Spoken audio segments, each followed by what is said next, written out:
Ladies and gentlemen, welcome back into the AEL University Elite Series of CSGO. We are currently gonna have a very awesome time because it is playoffs time. My name is Super CK, and with the one and only Matty. How you feeling, my dude? Feeling on top of the world, Amp. Pleasure to be here and a pleasure to be back with yourself once again. It is going to be a fantastic night of playoffs action, and I cannot wait to dive into all the fun here this evening. It's gonna be absolutely amazing.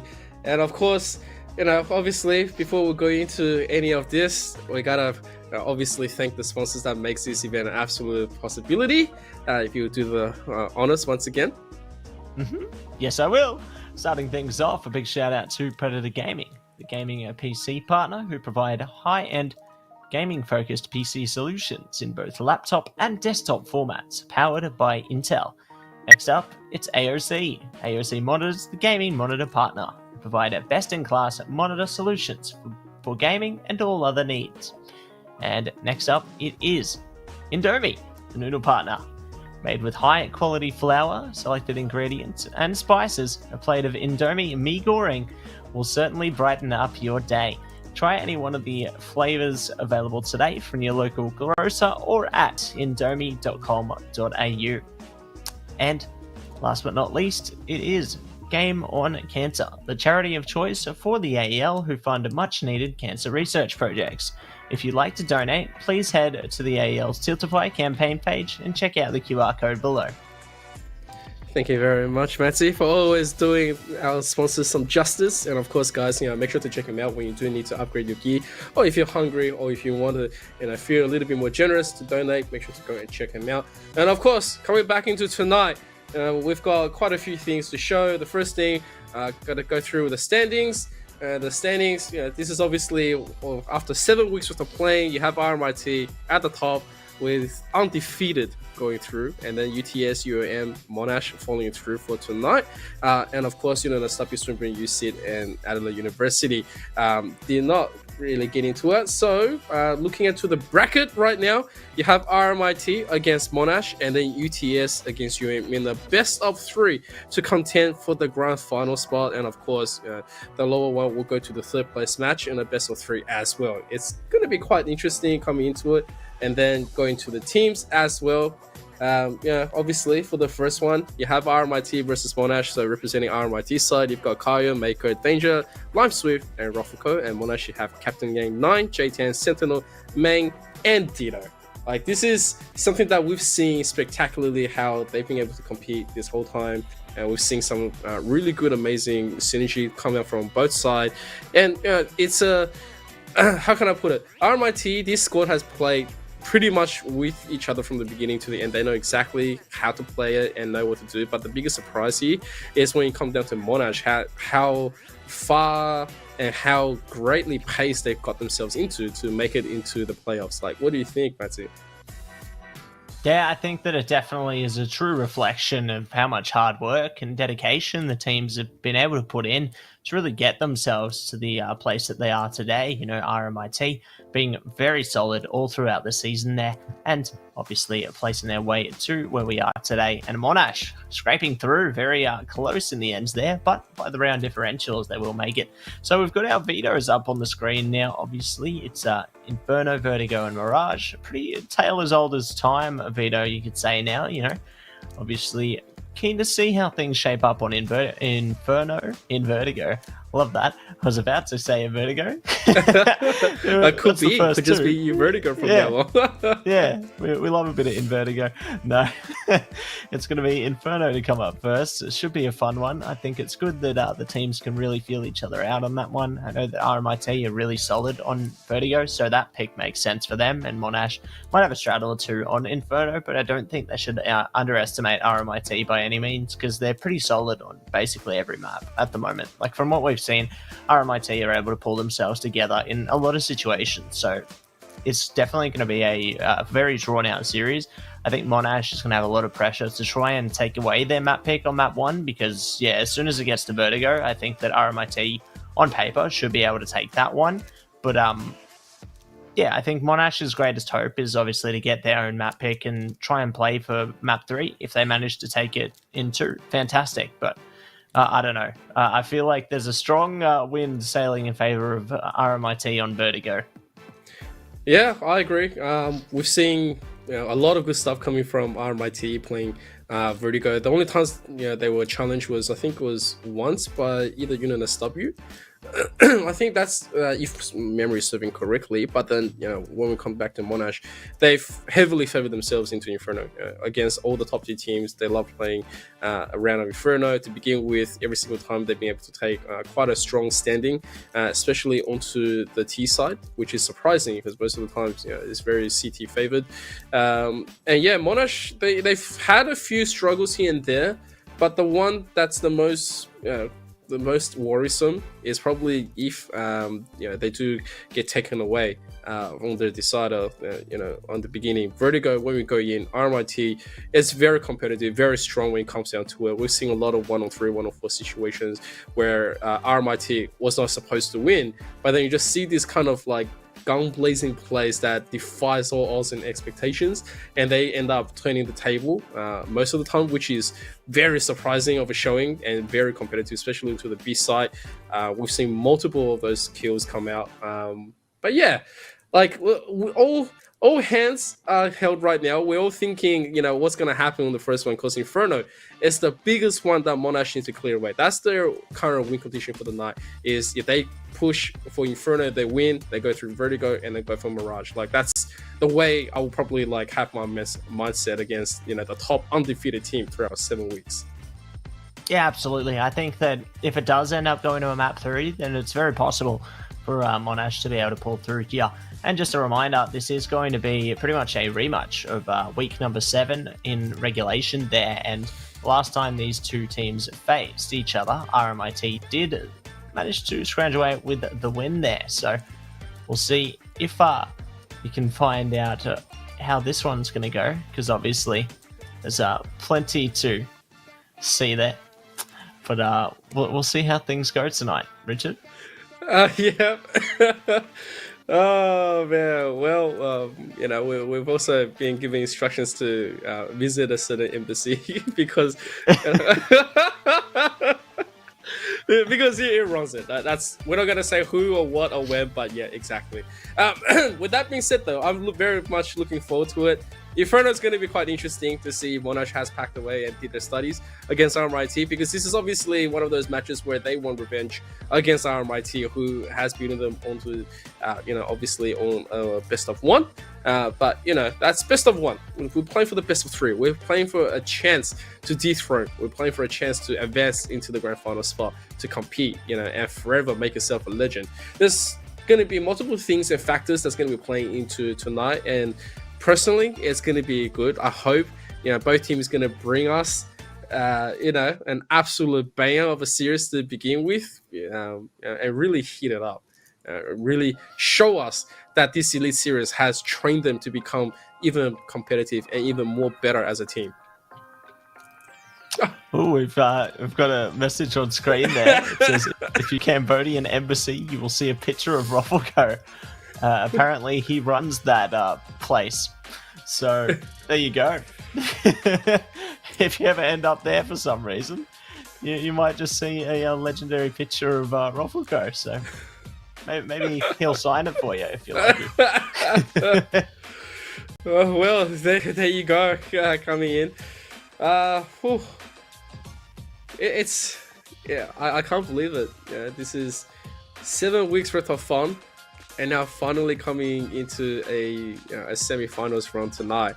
I can't believe how fast it has taken. Like, I still remember when we first start kicking off on week number 1. We're like, oh yeah, Elite Series, let's go, let's see what's gonna happen. And then over the weeks, in the consecutive amount of competitions that all the teams have had, like, we've seen rapid improvements, right? And I'm saying, like, just from the standings themselves, we've seen the rise and fall of Greys, and we've seen, some of the Greys just continue to be legends. But then we've seen some teams that has, obviously yet to pick up a single match, or just winning 1 or 2. But the steadfast improvement that they've had to get into this and also compete with the giants of the current University League is such a great thing to see, right? I'm talking like, say for example, Adelaide University, they went home with 0-7, but then, we saw them from week number 1 not being able to clear, a few rounds. And then, obviously a lot of things was quite scuffed when it comes down to play. There wasn't that team synergy. They were lost in a little bit of timing, utility-wise, management with their buys and economies.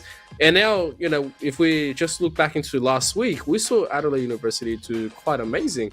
Right, they did a lot of good showing. They had a lot of better plays. They were able to, take points where it was much more confirmed and convincing than how we're seeing them in the first place. Like, what do you think about that, Matt?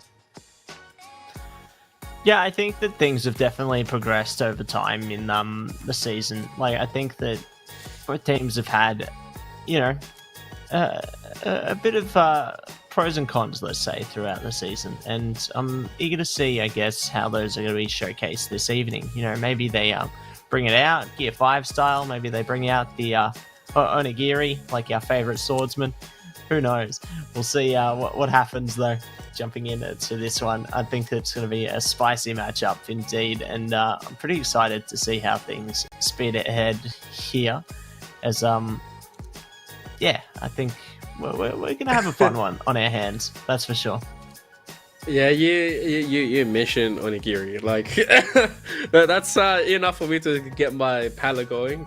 Next thing you know, the salmon and the tuna all coming out. We want the bellies. We want the maguro. The chutoros all coming out. Get a bit of the nicely clean cut coming out. But of course, it's going to be a very hot and smashing kind of an opening from both Monash and RMIT. Well, I believe we're just waiting for a few players left coming in. And yeah, there is really nothing else to think about except Emp. I reckon it's going to be hotter than some spicy mee goreng noodles from Indomie. Yep, it is. But before we do go in, we're just going to quickly cut into our BRB. And then, yeah, once we come back, we'll be ready for our game number 1.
And we're back. It is time to get this show on the road.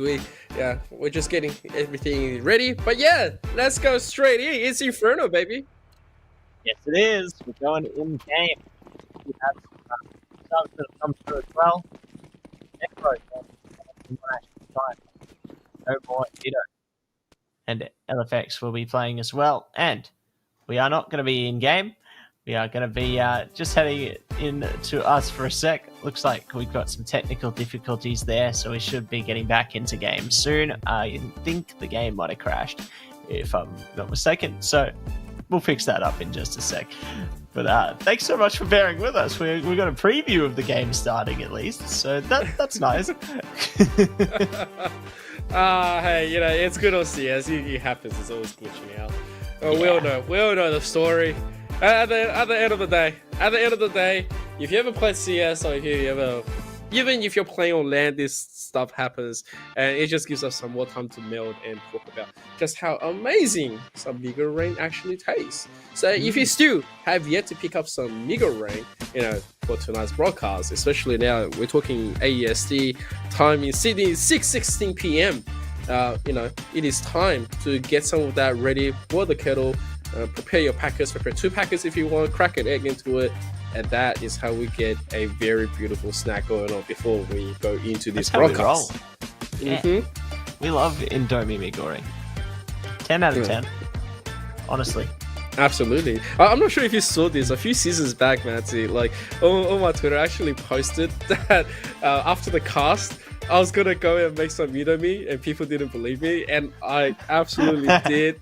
It's actually my TikTok page as well. You see me with TikTok getting into it, and I've got either the kettle or the side or something. I don't know. It was I posted a whole video of mee goreng. That's so good. We love mee goreng. Shout out to mee goreng, guys. 10 out of 10. Can't go wrong with mee goreng.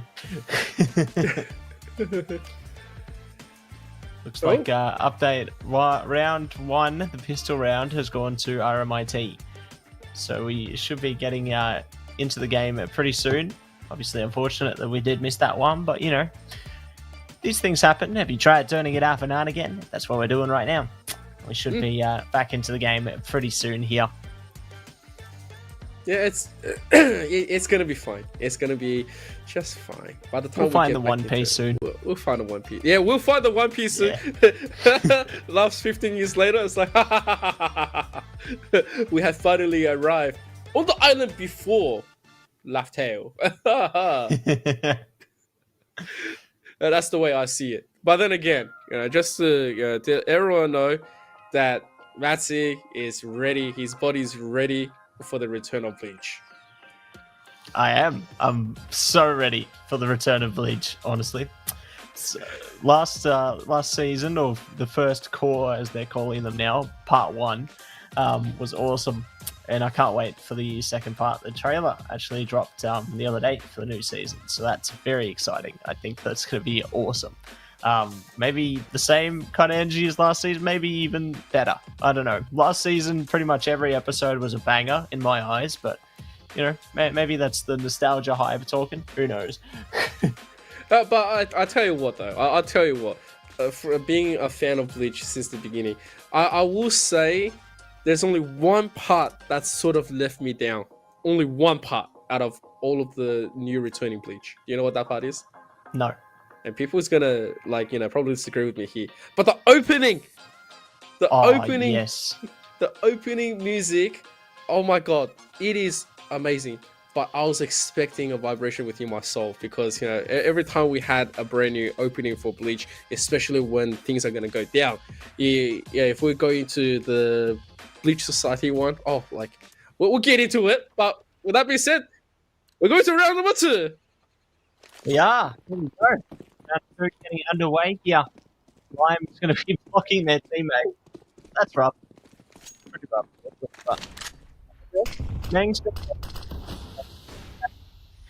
See how it plays out for them, though. J-Tan going to be pushing up now. Maker around the corner as well.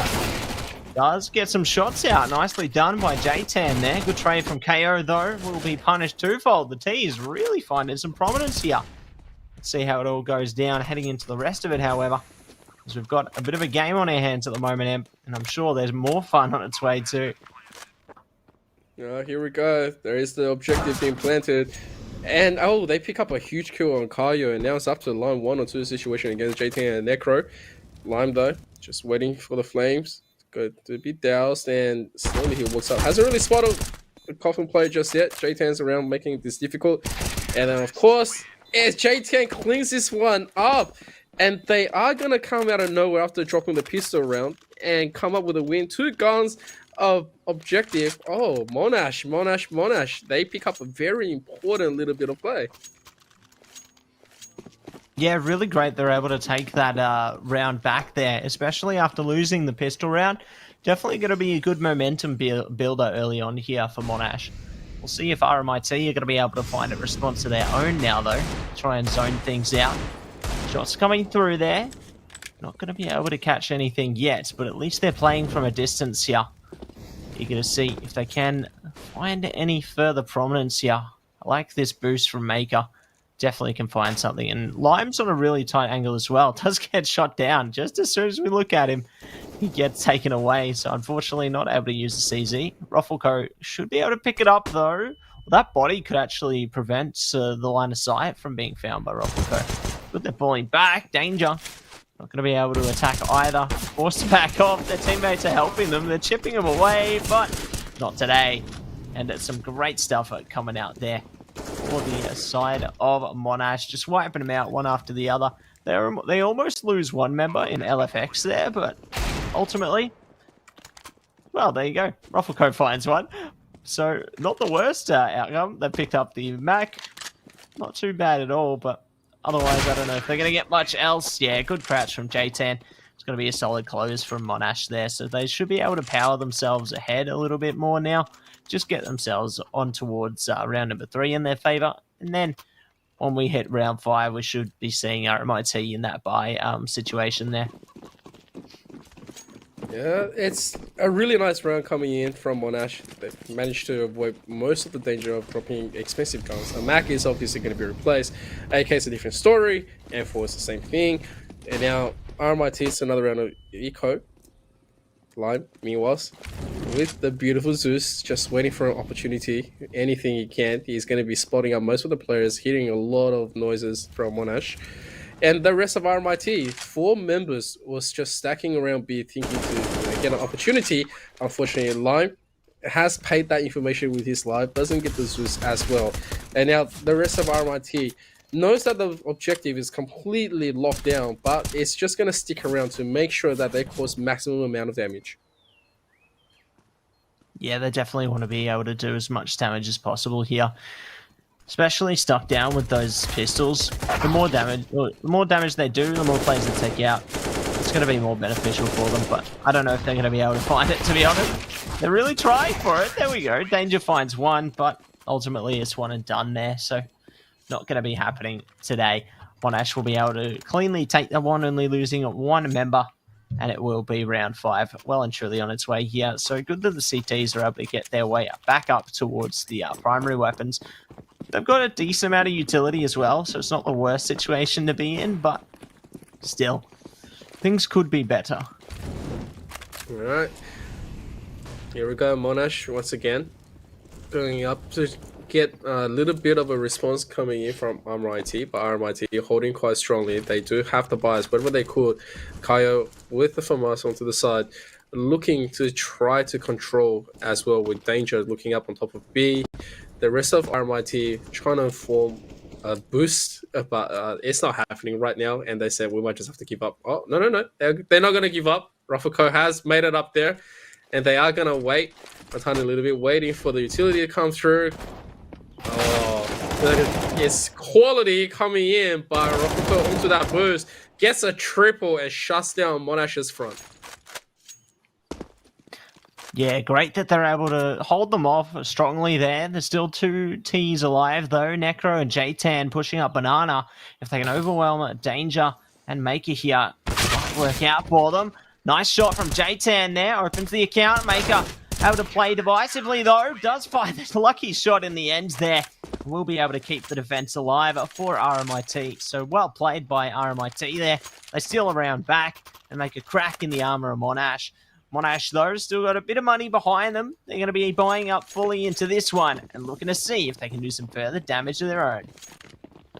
A very important round coming in. Monash is definitely looking to try to solidify their lead by anything possible, and so a little bit of utility just to top this one off. Necro is going to be the first one up there, does get the backup, and they are going to pick up Rafako. Meanwhile, the smoke is not going to really deter as much as they would have liked. Bako is going to find Necro, and they are rushing this one out. They're paying with their places. Not sure if that was the correct call without as much utility usage, but it's still going to be a 1 or 2 situation. And LFX trying to secure at least the objective right here. And that should be pretty much that. Oh, he's going to try to gamble onto this one because Maker is already looking. And yeah, that's going to be the defuse, and we are equalized with RMIT. Yeah, great that they are able to even things up there and get themselves a 3 for 3 now. Only coming down to 2 members remaining here, so not too bad at all. They're able to make an impact. Make sure to try and maintain minimal losses. And it does good to get them in good straits. Still, money not looking so great for Monash. They do still manage a full buy, but they got a couple of Mac 10s here. Both teams in a relatively similar state, I'd say. You know, if RMIT lose this one, their money's not going to be too supportive. And same could be said to Monash here. So pretty heavy pressure round in round number 7 at the moment. Maker looking to do some early damage. LFX going to be the one to find it. Lime, I think that's the second time they've been caught there, playing towards the stairs in the apartment. So unlucky angle for them at the moment. Yeah, and as we get that, there is still going to be the backup LFX trying to go and challenge the stairs. Doesn't really spot something just yet, and he is going to get pushed down by Rafako. Meanwhile, that just means that this apartment push is not going to be the current play. Kaio turns around as well, picks up Sentinel that was looking around to the side. which means that right now Monash only has one opportunity. They are going to try to make a break onto his B, but they haven't really smoked this one off. Danger hearing this with Makeup on the backup.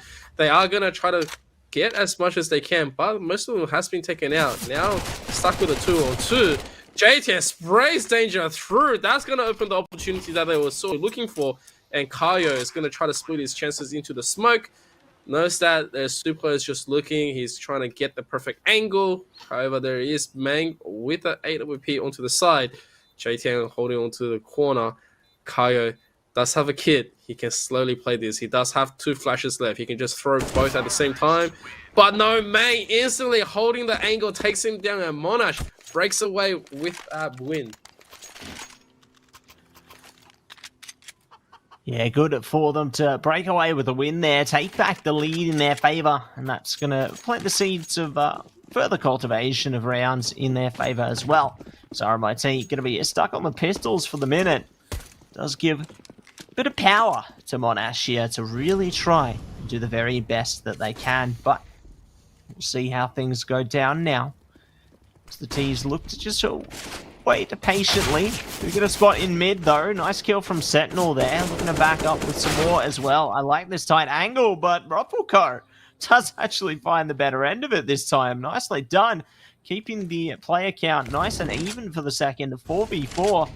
Don't think the CTs are going to be picking up a weapon for any time soon though, as JTan's going to be throwing that to the bottom of Banana, trying to get it as far away from CT hands as possible.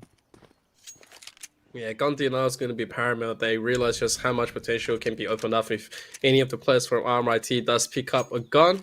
At the same time, though, all of the rest of Monash, they are making their way into A, trying to break away into here. Ralph hasn't really spotted anything out of ordinary just yet. Barely misses the timing, so he is going to jump down. And that is very interesting because this is an uncontested A without anyone, not even any pistols that's going to be sorting their way. The rest of RMIT, knowing that this is going to be the setup as soon as Ruffleco confirms Banana. And yeah, that's not going to be too much that they can do about it. They're probably like just thinking, okay then. So we're at the wrong place. Yeah, no kit. We take the AK at least. And the other 3 players is going to go hunting. Yeah, going to be trying to hunt something down here. The CTs, they don't have much time and they don't have a kit. So realistically, those pistols, as you said, just going to be trying to find a gun of their own here. See if they can zone something out. But otherwise, not much other hope left in this round here. So we'll see if they can find an exit or 2. Not this time. Nicely done by Meng there.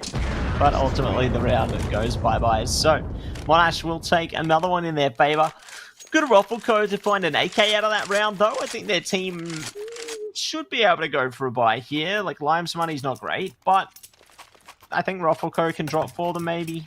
Or otherwise they just get an MP9. Yeah, it looks like that's going to be the call this time. So not too shabby at all. Let's see how they play it out though as we jump into this one. T's already looking to congregate widely towards Banana. Heavy focus there. They might actually rush their way through it. Well, they are going to just keep on getting that early Banana dominance. Ruffleco, meanwhile, is going to pick up Main with a double right here. Trying to go for the third, but it's not going to work out. Huge amount of a deficit coming through. Monash wasn't expecting Ruffleco to be pushing so far ahead. Maker, meanwhile, is taking advantage of that. Does quickly take 1, take 2 with the AK in his hand. Knows that the bomb is also down. And now with massive control over the round, LFX, lone gunman, trying to make it out of his ramp. I don't think he has too much to do with this situation, as utilities is going to be thrown all around. He doesn't have control over the map. He doesn't have control of the bomb. And, you know, they know roughly exactly where he's at. They are jiggling through. He's going to pick up at least Lime for it. But, yeah, that is going to be the AKs go through. 2 of them, in fact, for RMIT. And Monash, with a round drop like that really quickly, this is going to be one of those buys where they're going to have as much as they can. They kind of have to get a drop in. Sentinel, meanwhile, doesn't really have too much to do with it. Just picks up a flash and some body armor. And yeah, they're going to have to think how they're going to be able to attack because RMIT is pulled a fast one on them. Yeah, they pulled a fast one, but it looks like Monash Gonna be pulling a fast one this time, getting the opening kill for themselves. Might even be looking for more. Oh, not this time. Maker actually starting a barbecue. Might have planned an opening. No, I liked what they had in mind there. There was an idea, you know, just peek through that smoke very cheekily, see if they can get a cheeky angle there without the T's realizing, but ultimately it doesn't favor them this time. So the T's just going to be looking for further map control as the time plays out here. But we'll see where they're going to be making moves, because they've got good pressure up banana. They can easily make a setup and explode onto the site. They've got smoke, smollies, flashes, you name it. But they just need some further information here before they engage.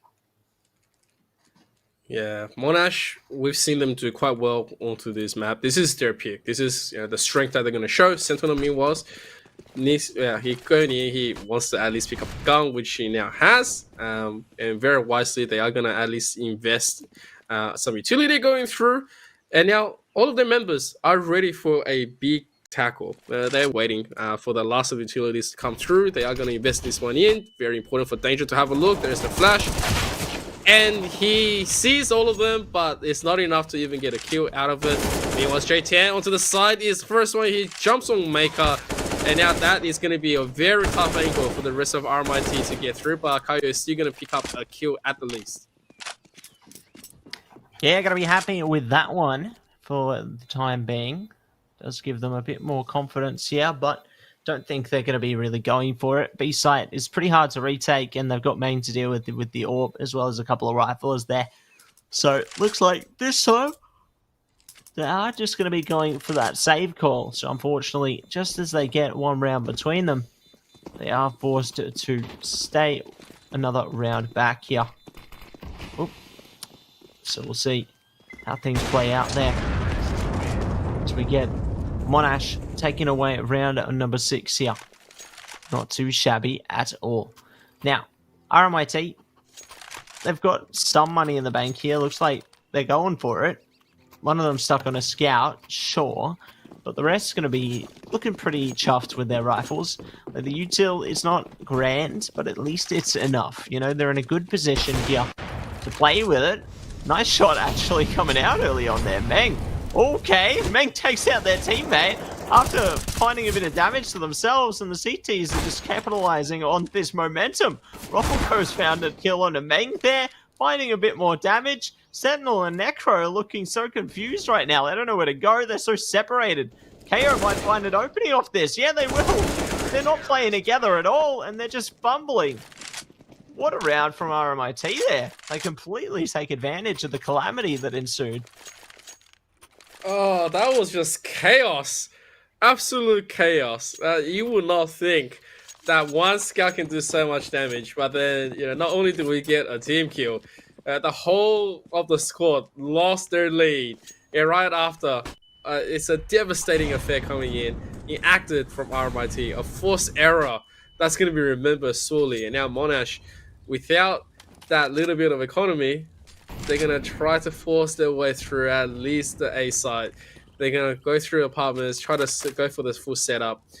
But it's such a hard-pressed task right now because they know they have to get a surprise angle. They have to take, you know, some lucky shots in order to at least secure the site.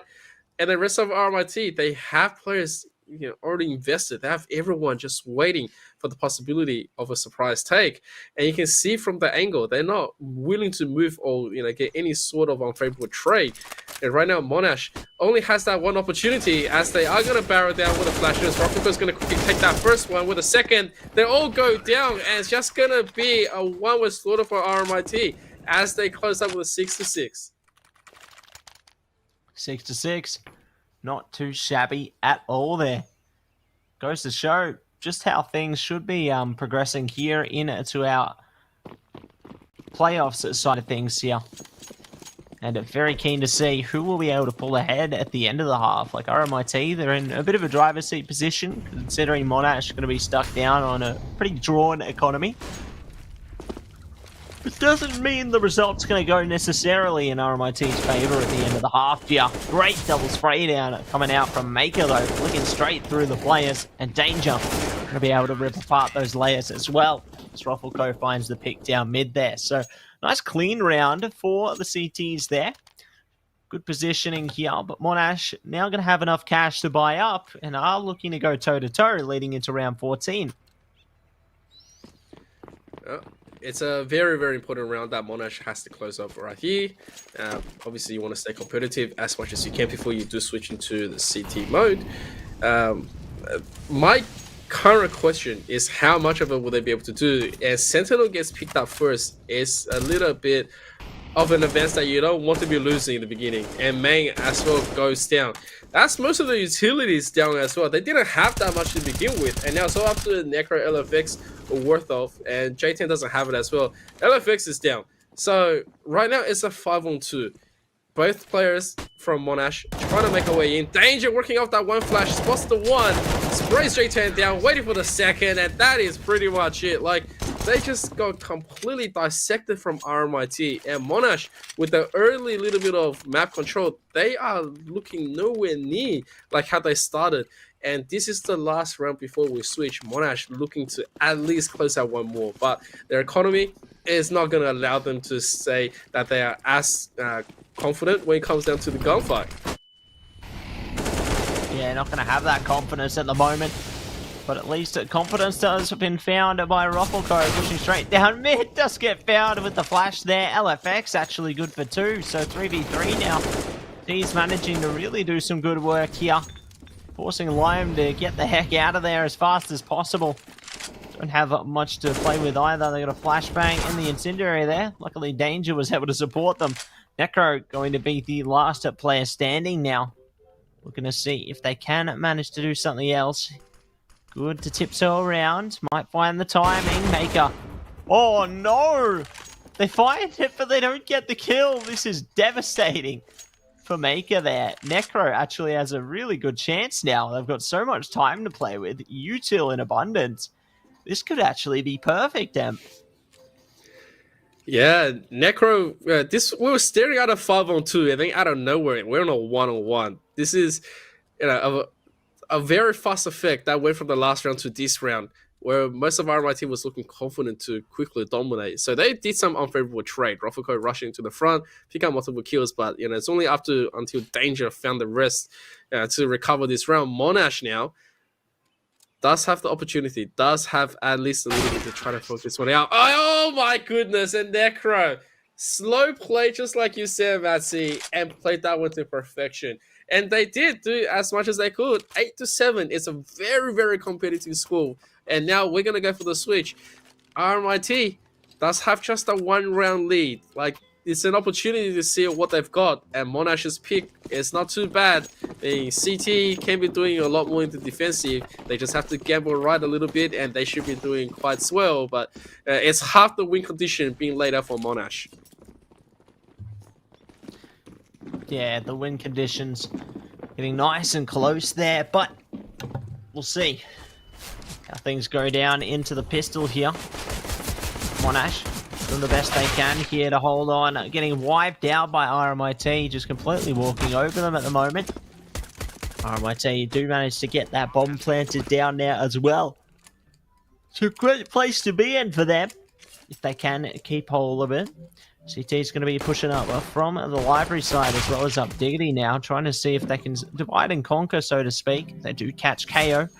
Looking for another one around the corner as well. J10 caught between a rock and a hard place, does fall. Leaving it all up to Necro, and they will be taken apart. So, RMIT managed to capitalize and take number 9 and should be on a good path to go for double digits and there beyond into the second half here.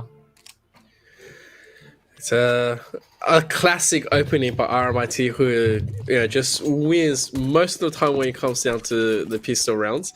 And now it's a little bit of a tough place for Monash. Obviously, when you drop all your players. Oh, hang on a second, J10, please. If you do get one, I'll be eternally happy. Waiting for the timing right here. Of course, Maker is going to be the one to find if he's going to be zapped or if he's going to get the kill. Yep, he's good. He jumps through. He saw the Zeus, and he was pretty much thinking his lucky stars that he played confidently onto the side just in case of something like that will happen. And yeah, that gives no info for the rest of what Monash is doing right now. All four pretty much stacked up and waiting for it. And Live sees this one and probably just having a chuckle, but he is going to stay around, at least take the three with him.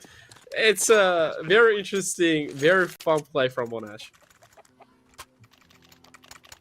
Yeah, nicely done by them there. Just having a bit of fun with it so far.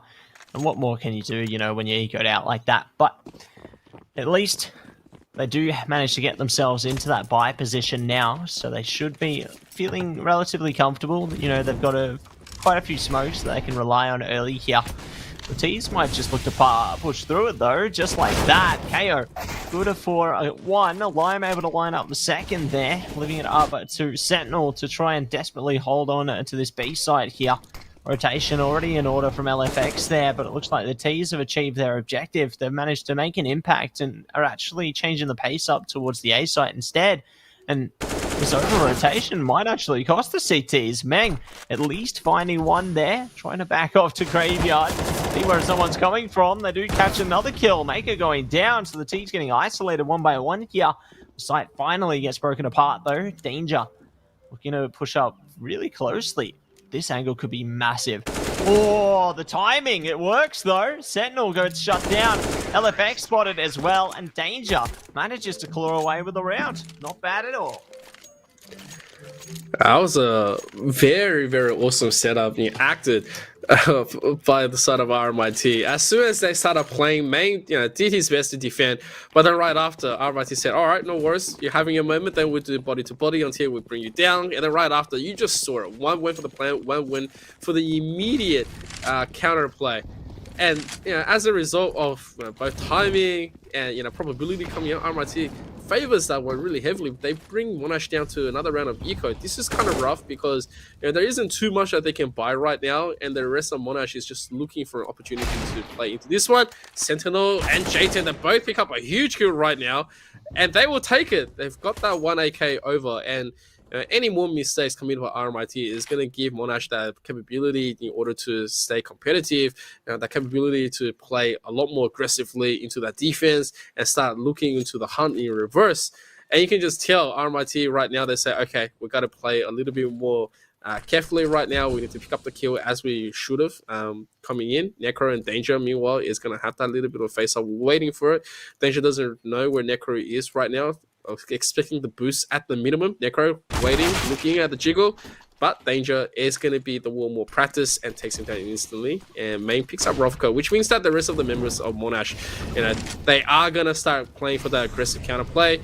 And RMIT, they realize they don't really have that much time left, and J10 just bought them even more time. Now there's going to be the really quick plant from Lime, and he has to go 1-on-3. But yeah, Main's already here, and they are gonna turn this one around out of nowhere. It's a very, very important one for Monash. Yeah, nicely done by Monash there. Able to turn things back in their favor, and they will be able to take away round number 8. Still, RMIT do have a bit of traction they can play with here. We'll see how things go down for them. Looks like RMIT are going for the split buy. They've got plenty utility, 4 AKs in the Mac attack, so not the worst buy ever. I think they can definitely still contend with this one. See how the CTs respond though. Good fire, forcing Ropelco back, taking so much damage early on here. And they've got an aggressive push down Nana as well. They might just be able to flank them if they keep going like this, but they've got to be patient because they don't know who's going to be around those corners there. The T's can easily try and crack them apart. Should they ponder and linger too closely here? Speaking of, Lime going for shots through the smoke there, just making sure they know I'm going to be close by. You do not want to mess around here. But the T's, they're looking to make an approach towards A now, getting up close and personal. They're looking to see if they can take this side on lockdown. Right there, Main. Burned down to just a sliver of health left. Doesn't really want to give himself away. He's in the magic pixel right now, but Danger's going to get picked up by Necro. Rovako refused to let go of his position. They don't really have too much else that they can do right now. They have to go for it. and they will take the 2 kills. Coming out, Rafuko meanwhile does miss that opportunity, but it's going to quickly get backed up, and he's going to spread down Necro as well. And now it's up to Sentinel. And Sentinel, well, can't be doing too much because the man says, well, you know, I have to play for exit, just pretty much get myself saved away. Does have an AK, but he knows that this objective is not for him for the taking. Most of that position that was placed up by Monash was actually quite good. I mean, main was quite low, so they knew pressure was on. But you know, had they just invested a tiny little bit more of support, could have been a lot more better. But then RMIT, they held the superior angle. They took the site really aggressively. They said, you know, we're gonna get this A whether you like it or not, even without really low health visibility. As soon as we get that crackdown, we should be all good. And yeah, as a result, pick it up very nicely. And yeah, 12-8, Monash currently struggling tiny a little bit, but this should be around where they can buy and invest as much as they can for the drops, and they need to at least get a round back from RMIT.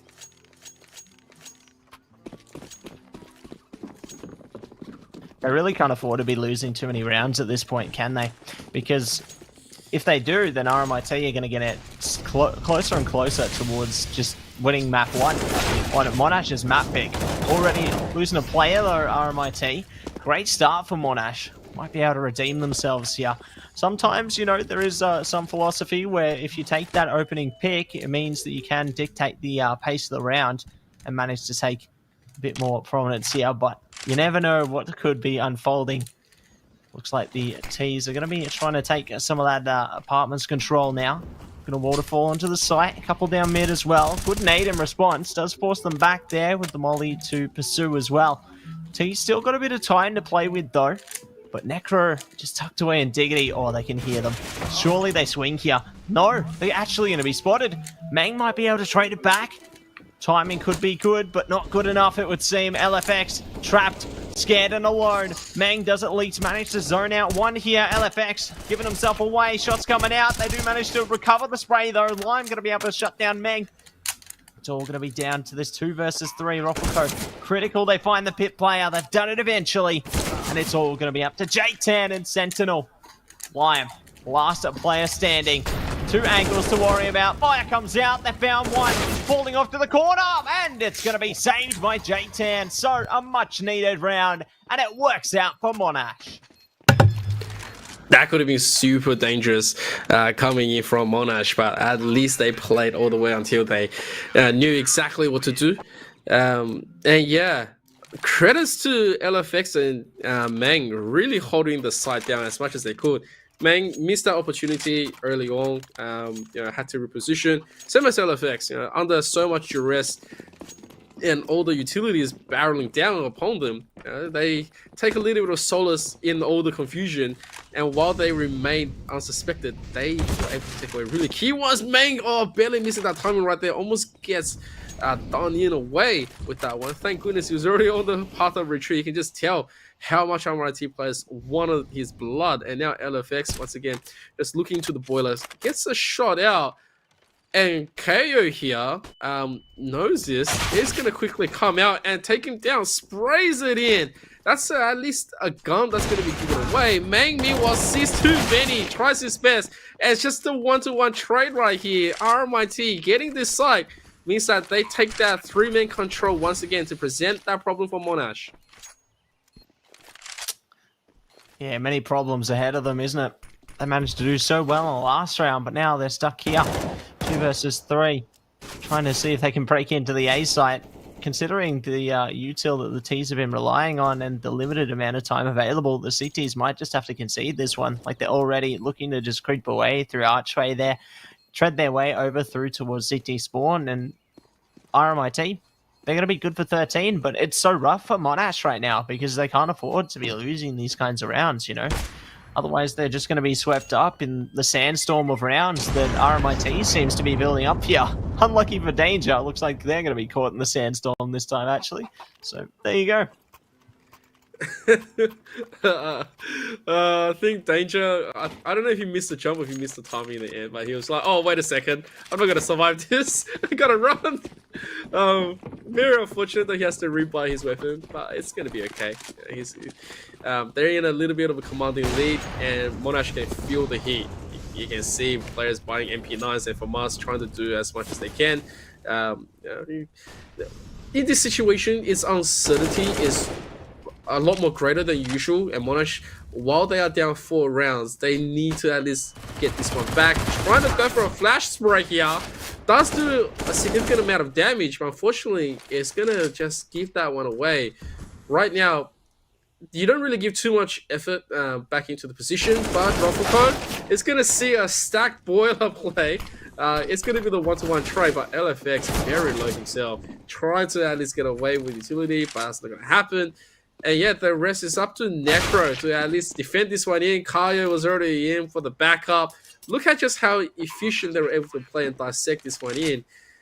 And Sentinel doesn't have a claim at all in a 1-on-4, and a little BM come through as well. RMIT really feeling themselves to close out round number 23.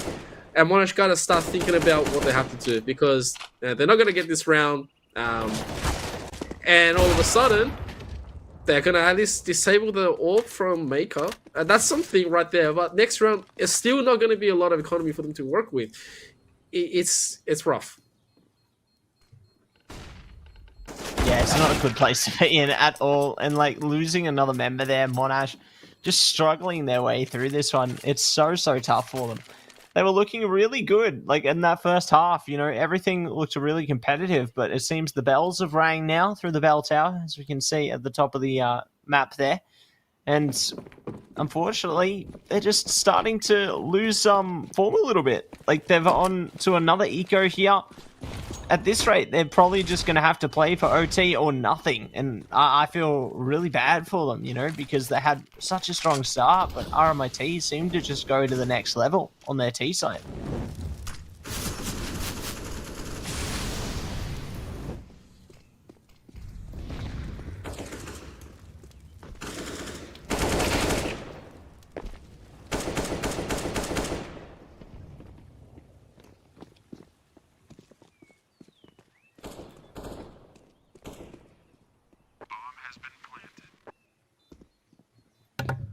Okay, I didn't realize that was a little bit of a mute coming in, but here we go. LFX by himself coming in, 1-on-5 situation to try to disable the situation, but it's just gonna get the 1 kill. Picks up the AK. 4 players for RMIT is barreling down. They want this one. They want the kill, and LFX knows he doesn't have the opportunity to defuse. And 1 by 1, he's going to do his best, but he gets put down. And now 15-9. RMIT, baby, is looking to have that grand opportunity to take the map away from Monash. Yeah, 1 more round is all they need here. We're staring them right in the face. You can see they're focused up. Ready for battle here. Ready for war. Let's see if they are going to be able to settle the score now. CT's looking to meet him head on. You two coming out. Good start already for both sides. And RMIT managed to crash in past the KO. Somehow still alive. 1 player remaining in Necro. We'll see if they can do it here. Oh, so close. They do manage to keep themselves going. Could be a pincer maneuver coming in, to be honest. There's no way. Wow. Roffelco's managed to completely outbrain them there. If Necro pushes in here, again, they're going to be caught. But looks like they are going to be going straight to the site. The T's are looking to play with pistols, maybe. No? No? Okay. Maybe not. Maybe not. Oh, no. Roffelco's sticking it out. Deagle Power. Trying to bait it out there. I love it. Oh, there's the util. What a come. Oh, nicely done. Roffelco will be able to send it there. And it will be map number 1 going in favor of RMIT. Well done. Yeah, that was just too smooth coming in from RMIT. Just like our amazing brand new accessories coming in. I will give it to them, right? Monash presented, us with a challenge. Presented RMIT with the grandest of trials coming in. They said, all right, this is our best map. This is our best take. We're so well practiced. This is our pick. Let's see what you got. And, they were very convincing from the beginning. It was only until the final few rounds, round number 12 and 13, 14, 15, that they got overtaken, but it was still 8-7. It wasn't until the switch came through, RMIT, really just buckled up and said, all right, so we're gonna quickly take control. We got the T side, and it's going to be very, very, one-sided coming in from there. And that is pretty much it. We are going to quickly go into a BRB, so don't go anywhere until we come back for map number 2 of Vertigo.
Ladies and gentlemen, welcome back into the AEL University Elite Series of CSGO.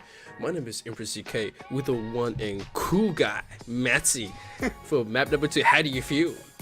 Feeling pretty good, man. It's a pretty solid start coming out from RMIT there.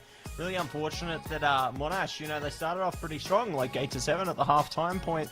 Really good, but just not able to really pick themselves up when they did make that side switch there. So going to be a tough one for them, and considering there was a lot of pressure on them, I think, to win that last map as well, because Vertigo, I feel like that's RMIT's playground, so it's going to be really, really hard for Monash to match up in this one. Like, if they're able to take it away, fantastic, because realistically, I saw this one potentially going, to that 3-map territory if Monash were able to take map 1.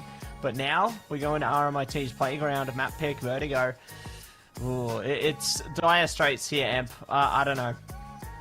This is the one that, we've seen RMIT just, take the gloves off. They, usually when you get challenged to a duel, they take the gloves off and they come and, just throw it at your feet. At the worst, they will slap you with it. But RMIT, no. They will take it off, slap you with it a few times, pick it back up, and then slap you with it again, and then put it back on, and then slap you with the full gloves. Like, that's, how important this map is. Like, Vertigo is such a strong favorite of RMIT. It is so tough to think that otherwise. But, I will say, Monash didn't do too bad when it came down to the first map on Inferno. They showed us a great synergy that they were able to go through. They had all the timings right, and they had all the plays in style. They knew exactly what they wanted to do in order to, obviously bring in a secured round after round. There was only one round that they were able to, lost their whole composure. And that one round was where I think it was Rafako picking up the scout and picking up a massive kill, and then, gave him a little bit of a panic, and then Main taking out his own team, and then the whole squad just fell right there. Like that was one of the, worst rounds for Monash that I've seen. But if Monash is able to do anything to recover to this one, is to take the pistol, be very solid, coming as strong and as quick as possible in order to put RMIT into check. They should be able to at least stay very competitive onto Vertigo.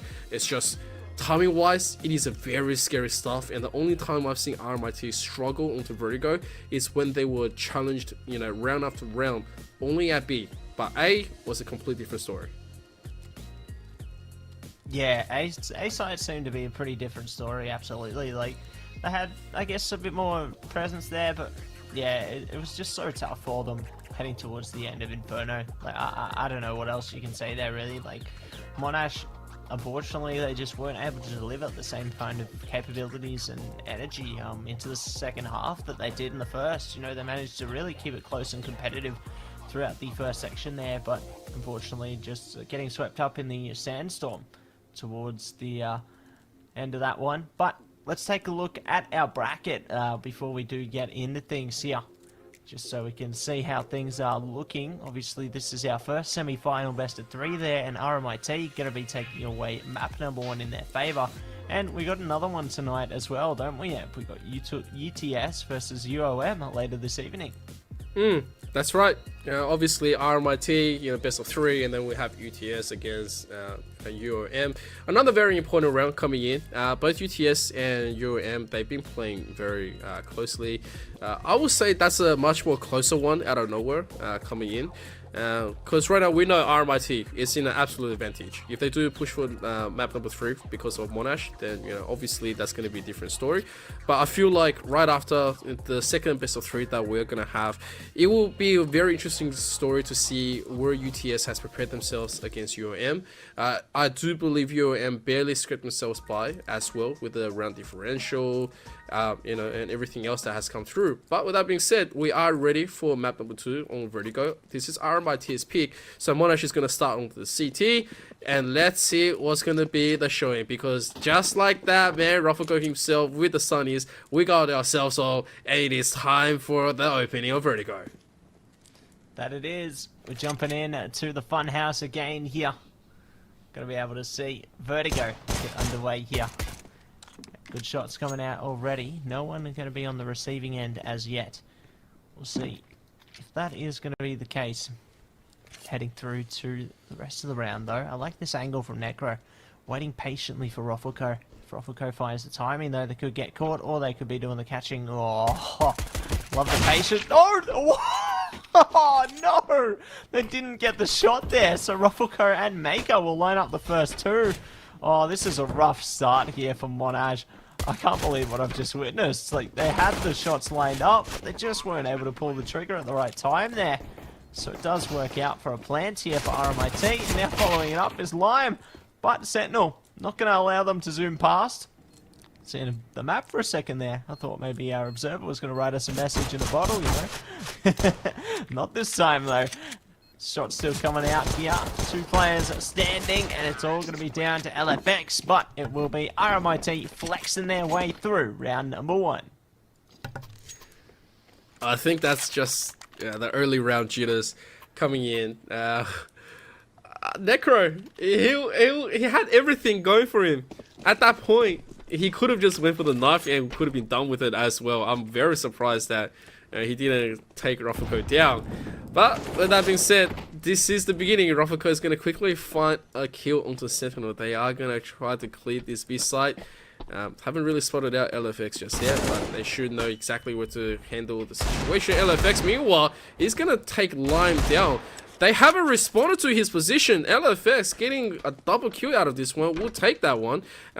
It means that they're going to have guns picked up, which is huge. Kai and Min was is going to add this clear up this A, so the bomb's going to go straight there, be delivered.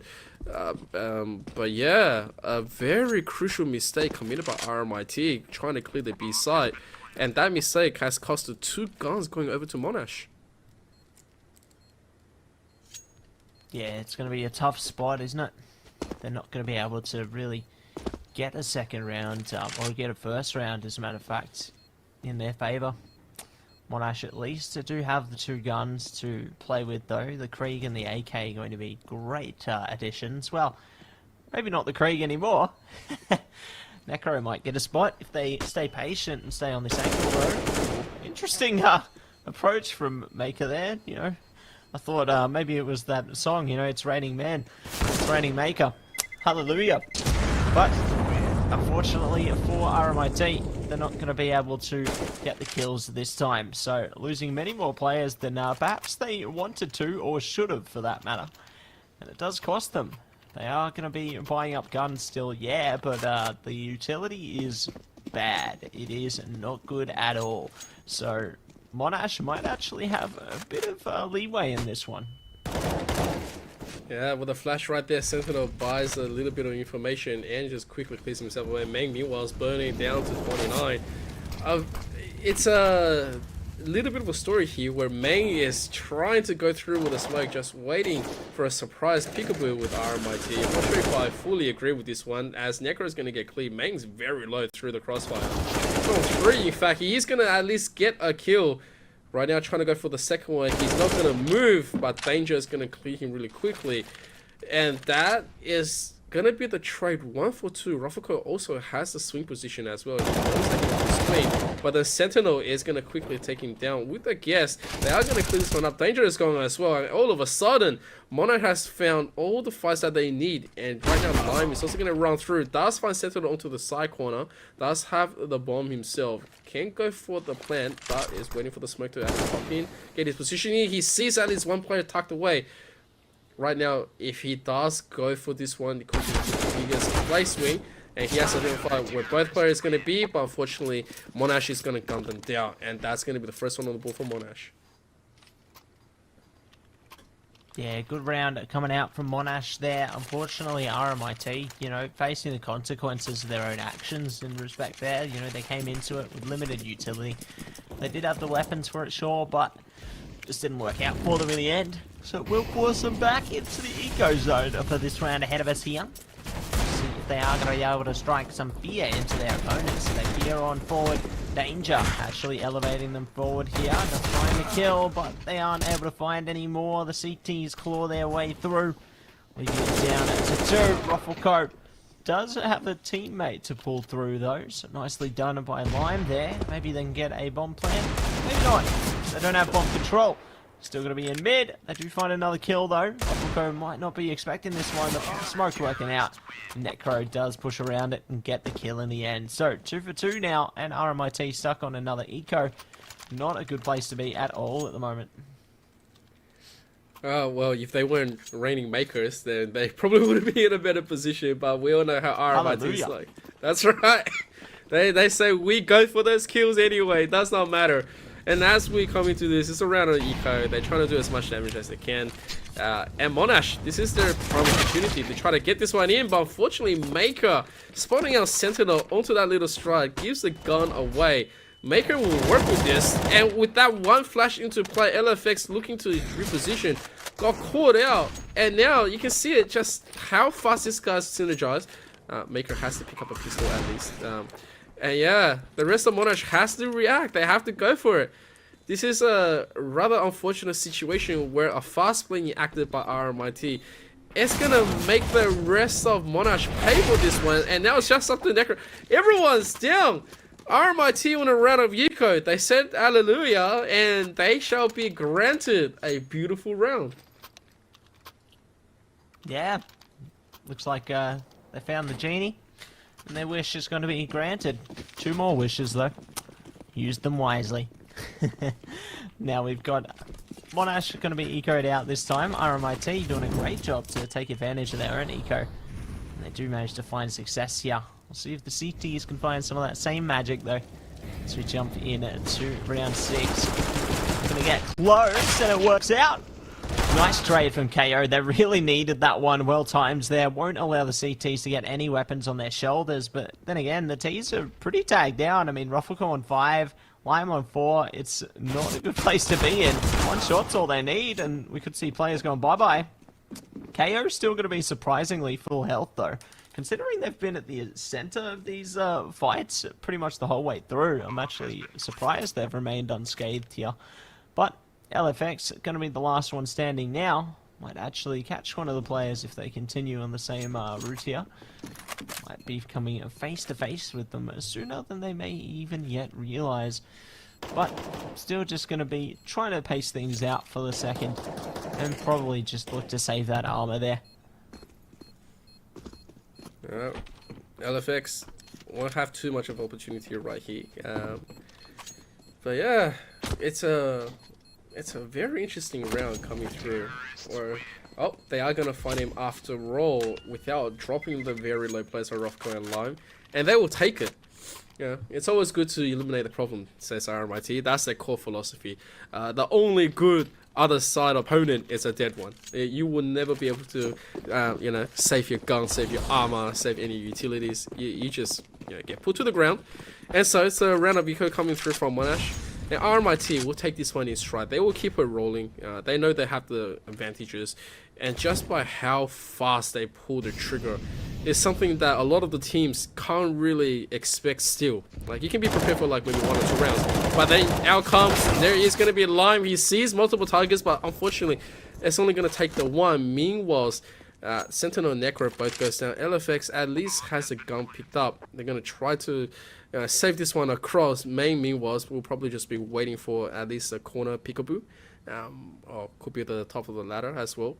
But yeah, RMIT, it's a very straightforward, easy round for them. They know just how desperate Monash is going to try to disable with a fast play. And they were more than prepared for it, as they are going to go for the search and destroy. Yeah, search and destroyed will work out for them so far. Maybe not anymore. LFX finding next to all of them. Good little bait there from Danger, playing around their surroundings, and they do manage to shut that player down in the end. So really enabling RMIT to keep themselves on top of things for one, but forcing Monash to dig deeper into their economy heading into round number 8 here. So good that they can make them really just try and see what's deep within their pockets there. That's interesting. Love that little run boost. Maker's actually got a great early peek there, working with Ruffleco, and that's the B side open. They've still got LFX to worry about at the back of the site, though, but the CT is definitely not going to be expecting that one. Oh, nicely done. Ruffleco isolates the sandbags position and shuts down LFX accordingly. This should be an easy plant at the end of the day. The CTs are ready for it, but I don't know if they even go for it here. As soon as they lose J-Tan, their hopes are done. I think that Necro and Mang should just save at this point. Mang finds one at least, so I'll give them that, but yeah, I don't think they've got enough to really even bother going for this. Like, they've got next to no money. Keeping the AWP going to be absolutely critical here, but the T's are going hunting again. That's it. That's the way that they are going to be playing it. They say you do not get to keep your guns. You got an 8 here. Guess what? It is now mine. And it's so hard to be competing here. Not only is it the advantage being picked by RMIT that this map is their world practice one, is that you give yourself away instead of saying, oh, okay, I just have a normal gun. You say, I have the 8 here. RMIT will work with that, and right now LFX and Mang Sentinel, they all go down for this play. It's a round of eco. They don't really have any right to it, and it's just one of those unfortunate things that just spirals out of control. J-Tan with the opportunity gets denied by Kaio, and Necro onto the side as well. Look, it's just very systematic kind of a breakdown from RMIT, where they know exactly the advantage and the disadvantages are, and Monash now being shut down once, twice, and then once again. Now they do have to buy. They have the AWP, and they're gonna have double AWP to at least try to form that defense. And let's see if that's at least gonna be a possible solution to RMIT. See if it is gonna be a solution here. Sentinel might have spotted something there. Ooh, good leg shot onto Maker. Does find the kill in the end. Nicely done. Holding patiently there. Looking for enemies looking about as well. The timing might be a bit out of whack here. And that it is. Nicely done by the T's there. They get that kill. LFX, good to trade it though. Putting us into the 3v3 now. 2 CTs remain on this site, but I mean, they've already got a kill through towards A, so they're forcing J-Tan to back off just in case, but does create further opportunity for the T's here to just single out these players one after the other. Just about a minute to go now. LFX already waiting on the angle. Might find Lime. Ooh, foot's been spotted there. Smoke comes out. Trying to play the timing. They're not giving themselves away just yet though. Fire coming out. They do get spotted. Nice little jump up there from Danger. Bomb will go down. And it is going to be J-Tan left to try and see if they can find it, but they've ran straight in to the Lion's Den, and it will be RMIT taking number 8. With that, they take the half, and we'll see by how many rounds heading into these last few. Yeah, it's such a rough situation right now for Monash. They've done everything they could to try to at least buy time, to at least, have that good start. It's just that they only cleared that good start in the beginning. Right after, it was just utility usage was just too good on the side of RMIT, and right now another round of eco coming out. Monash is looking to pull off a miracle, looking to at least pull one away out of nowhere. Rofako is going to go down. J10 meanwhile is going to quickly brave and pick up an AK for his troubles, which is good. And they're going to need a few more of these kind of isolated duels coming in. And RMIT, I'm pretty sure they will give it to them as well. Mostly, if you challenge them, they will say, yes, I will do it, just for the sake of playing. And right now, a very brave J10 trying to get that information through is going to pay with his life. And that is also the AK gone. Yeah, AK gone. Gonna be a rough place to be in. T starting to lose players one after the other. At least have gun advantage for now, but not for long. Meng found danger, and with that an AK. So KO and Lime gonna have a bit more of a hard time. Need to try and shut down these players sooner rather than later. Otherwise they might just be able to work together here. But there we go. Nicely done. LFX and Netcro gonna be going bye-byes. And it's all gonna be up to Meng here. Meng might go for this, to be honest. They are gonna have a pretty good amount of money in next round anyway. Even if they lose the AK, not going to be the worst. So there you go. Meng tried, but unfortunately, they're ready for it. Just trained on that angle. And they will be able to strangle through with number 9 there. So, well played by RMIT. Continuing to keep the reins on this map of Vertigo so far. Yeah, here we go. This is actually very, very competitive coming from RMIT, but also it's more towards that, they have a lot of the aggressive plays that they just don't care what Monash is going to be thrown, even if it's going to be at the cost of that. And oh man, Rofako rushes as Sentinel, missing those shots here. He will live with that one, but LFX is going to be here for the backup. Good little bit of a kill in retaliation. But KO just shoots through the smoke and Lime takes out Meng. And that is pretty much it. Once again, the side of B is completely open up, completely done for. J10 at least catches Danger and Maker trying to get Kitty right here. Makes this into a 2v2. It's going to be something that they're going to have to try to press forward to without that much more that they can do. They're going to jump through. And the position is not going to work in their favor as Kaya and Lime take 1 each. It is now double digits for RMIT and no response to be found from Monash. Yeah, not able to find a response at all at the moment. His next 3 rounds going to be absolutely critical for Monash to take, because RMIT, they've already hit double digits and they could even have the capabilities to go there beyond. Like Monash, they're forcing up whatever they can here to try and stop that fact, but it could just as easily become a reality before they're even ready for it. Speaking of, LFX, good timing, catches Rofako as they try and use utility there, and will be able to steal away an early kill. Not necessarily an early weapon though, considering it is pretty far away, and I'm sure they do not want to go that deep into uncharted territory. And that's exactly why. The T's just chopped past them. 3 players down, almost in a synchronization there. J10 at least going to be able to respond to pushing through mid here. Trying to get onto the site now. No one there to support them. They've got a player towards each site. J10's gone down, and it's all going to be up to LFX here.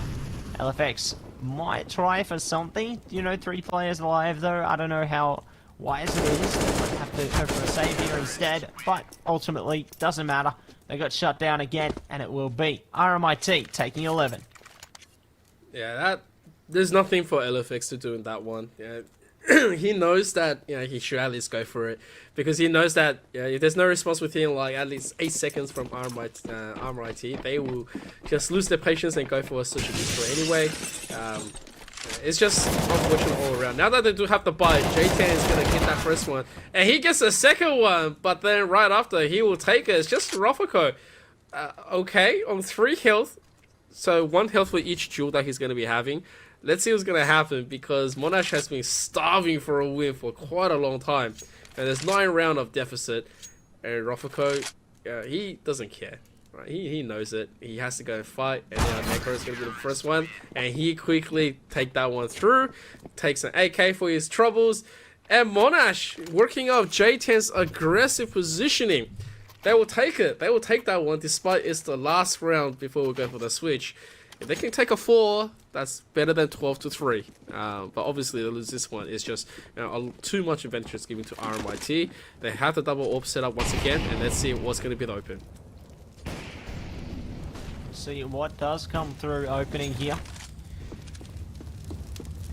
No one is going to be able to get any early traction yet, just taking the slow and steady route this time. The T's can easily take mid control though, but they've got J10 to worry about, keeping their eyes peeled here. Might just be able to get something going for their team at this point. We'll see who will be able to get the early timing though. Sounds can easily be heard there. Roppelko almost being shut down completely here. Work together. They can't allow Ruffleco to peek by themselves. Speaking of, they peek together. They find 3. Great opening here. They can go to any side of the map they want now. The bomb's down at B though. This is such a tough one. They're going to have to wrap it now. Try and get onto the B site instead. Well, doesn't matter. LFX is gone just like that. Ruffleco and Lime are going to be good with their AWPs there. Necro creeping up from the stairs though. Lime looks like they are going to be watching for this to an extent. So this might actually work out wonderfully for Lime here. Ooh, I reckon they saw them. Yeah. Yep, they definitely did. And it will be 12-3 at the halfway point there. RMIT continuing their reign of domination as they manage to take a commanding half. You got a few for them. Monash really did their best coming through, but there was just too many rounds given up.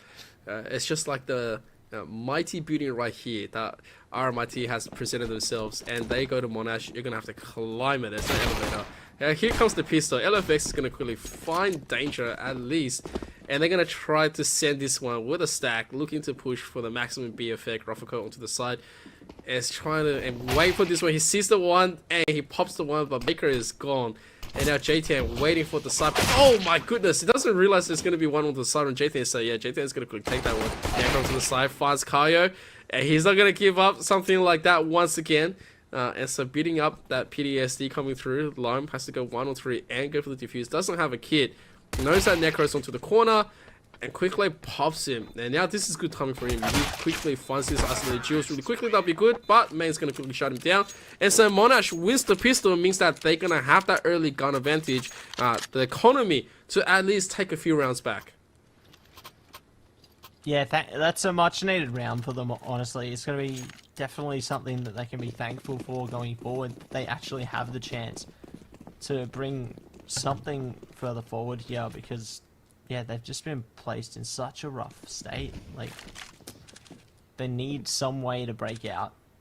Otherwise, it's all going to be spelling RMIT. We'll see how this next round goes, though, considering the CTs did buy up. KO creeping up nice and close to that smoke as well. Might actually find something. Their teammates gone bye-byes already, though, but they do find one. Oh, not good for a second. But it will be danger good for the second. And they open things up nice and confidently. I love how they've got the Negev, by the way. This actually could be the perfect place to play it. Yep, yes it is. Nicely done by Lime there. Finding Necro does get traded very quickly, though. But then again, you know, Maker and Danger, they've got opportunities to use their weapons they have for one, but they can easily pick up other weapons too. Like, they've killed a few Ts. What's stopping them? You know, I guess they don't want to play too brazenly, just in case as they go for said weapons, the Ts push up and take them out. But honestly, I think there could be opportunity here, especially if they go B and the bomb goes down. Danger can easily just rush it over to the ramp there, get that weapon, and then look to either save it or go for it. Yeah, I'm curious what the next steps are going to be though, because there you go, bomb goes down. Danger probably going to be rushing over. No, yep. Looks like they're not going to bother with any other weapons, and they are going to be just going straight for it with Maker. Not a bad choice at all. Let's see how they go now, though. Shots come out. Maker finds one. Not good for the second. They know where they're positioned. Danger needs to play off this. They don't have much time. Taking it out. Oh, they've given themselves away. Danger does get shut down, so very valiant effort coming out from RMIT there, but Monash going to be good to keep the round in their favour and will come away with it in the end. Nicely done. Right there, I was waiting for the Negev multi-kill right there, you know. You saw the cursor, the aim was correct. Absolutely in the greatest of places for Lime. And we've seen Lime do it all the time. You get enough economy, these early rounds, you go for it. And then there's going to be the quick trade. And they will pick the gun up. Lime though, fighting J10, sprays him down, death from above. And takes the gun away as well. And all of a sudden, kind of takes down Necro. All of a sudden, they've got bomb control. They've got everything out. And Monash, despite, you know, having that little bit of confidence, boosted back onto their side. Breathing just barely. And then all of a sudden, RMIT just barrels down with death and spraying all those metal bullets in. Feels really bad for them. But, you know, the opportunity to try to at least go for anything is a possibility. They know there's going to be the one, but it's still traded. Kaio and Meng both go down, and they want to pick up the bomb, but Lime just waiting the whole time. It's too tough. And now with 2 AKs given over to RMIT, and that confidence shattered. RMIT will keep on barreling down towards victory, and Monash on that round of eco is going to be feeling the pain. Yeah, certainly going to be feeling the pain there. And we'll see if they are going to be able to find some healing from that pain. Maybe get a bandage to help them through a little more, but we'll see. Still going to be rough. RMIT 3 rounds away from a potential 2-0 here. Let's see if they can manage something. Maker, good to be trained on the angle now. Waiting around the corner is J10 as they open up things for their team. Looking for more. KO gonna be good to spray them down though, one after the other. J10 unfortunately not able to find anything else for their team there because KO is the destructor and will be able to destroy many a player. RMIT get it done, and it is 14 now in their favor. Oh my gosh. Economy on a Monash going to be in the trash again. So RMIT have good opportunity to even go for map and or series point here. Yeah, I'm not sure if anyone saw, but Rofako jumped to his death right there too. Yeah, look, you know, it's classic RMIT. Round number 20, looking to go and put a 10 rounds check all the way to Monash, and Monash knows this. Yeah, they don't really have much to go with this. They're going to quickly take at least the 1 kill, spray them from Lime. It's going to go through. Gets LFX down quite low. The bomb is down. But yeah, J10 is going to push up as well. KO onto the side is going to eliminate most of the problems. And that is it. That's all she wrote. RMIT now has 10 opportunities to advance into the grand finals. They will take that one. They want to keep on highlighting just how much of a success that they have been going undefeated all the way through. In the Elite Series, RMIT always competitive, showing that they're here to play just for fun. And look at the weapon of choice from Rofako. He's looking to go and do some damage. Plenty of damage there. The T's are doing a bit of damage as well, though. To overwhelm our CTs this time around. So nicely done by Monash. I like this from Danger. Ooh, almost getting caught there. Good nade, though. Meng down to 5. Ouch. J10, Meng, both so low. J10's out, as a matter of fact. So 2v2 situation now. The CT's looking to pincer in as well. Two-pronged approach here. Danger on the front lines. Lime also on the front lines. Pushing from stairs and sandbags here. Necro does find the ankle throw. Oh! They get them both! Long distance auto shotty. I can't believe my eyes. Hey. We knew that weapon of choice from Rofako was going to be a highlight, but we just didn't realize that it was going to be in the hands of Necro ultimately to close out a round. Now, we'll take that. And so, Monash, they hold. And they are going to put RMIT into check right here. There's only 1 MP9 and an 8 OP onto this side. Rofako, so you're going to make them hurt. Take that first one. 2 of his mates going straight down the ramp. They got the flash back up. And they want blood. Main's going to quickly take that one. But yeah, Lime, he was looking off for smoke. He wants the knife. Oh my god. RMIT haven't said we're tapped out just yet, and Rafiko takes 3 right here. It's a 3-on-2 situation, and Monash is struggling to hold on to this round. Yeah, struggling to hold on to this round. It's going to be a tough spot that they're put in there. Let's see if they are going to be able to do something here. Maker, nice. Gets the 2-tap there. Necro. Just going to be holding steady here. And there it is. They will be able to pull away with it. Nicely done by RMIT as they take it away. 2-0. Fantastic stuff. I can't believe my eyes, Richard. What a series. Just confidence emanating. Yep. Yeah, that's a very confident play for RMIT. They showed us that, you know, they were dancing around with Monash. They had everything up and ready. They put them into the 4x4 and they danced them from one corner to the next. And that's really unfortunate, right? From Monash, who actually came in, you know, they were swinging onto the first map of Inferno, and then we came down to Vertigo. There was just so much more things that they wanted to present. But you saw it. RMIT, they started playing dominantly, and then right after they just kept on rolling. We never saw them stop for even a second. Even the last one, right? There was only one MP9 and an AWP, and they said, okay, we still want to go for the fancy stuff. We still want the knife. We still want to, you know, get aggressive. Usually you don't see that happening, especially, you know, even if you're dominating. This is something that if you drop, you could barrel down, you could spiral out of control, you can lose momentum, things could shift, push you to OT, and you ultimately drop, and then you lose that mindset, and you go to map number 3 or Mirage. Like, that's something that could have just happened. But, you know, RMIT, they have successfully, you know, closed out. They pulled money where their mouth was, and now they have successfully advanced to the grand finals. For Monash, they're going to go into the lower bracket, and obviously they're going to be playing against the one that gets defeated between UAM and UTS to compete for the 3rd place in this elite series. But yeah, that's a huge call out to all the teams out there that RMIT is here to play. Absolutely. They're here to play.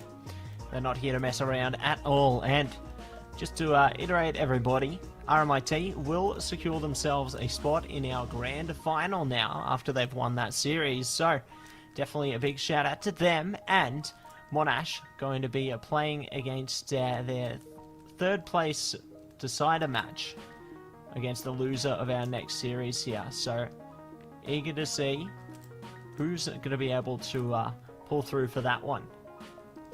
And right now I believe we have an interview coming up live here with Rafiko, the man himself, who's being able to put such a showing through week after week. And yeah, I believe he's in right here. There he is. How you going? Hey James, good to fantastic. See you, mate. Fantastic, very good, very good. I got my son here as well, so let's keep the language PG. Ah, beautiful Dobby right there. Relax. Stop it. How you guys going? Look, you know, we had a brilliant time casting your game, and of course for 7 games all the way before this as well. Like, you know, what is the ultimate mindset of RMIT right now? Because you guys are undefeated, you're now going through to the grand finals. You know, it's a very domination kind of a performance that we've always seen. I just do it for my family, you know. I gotta provide a roof for my son's head. That's the saying, I think. I'm just, it's all business. We don't mess around. I feel like a lot of us don't even come when we play. We're sort of I don't know, our frequency's on another level. We're all just, you know how whales communicate? How it's like the sirens through the water?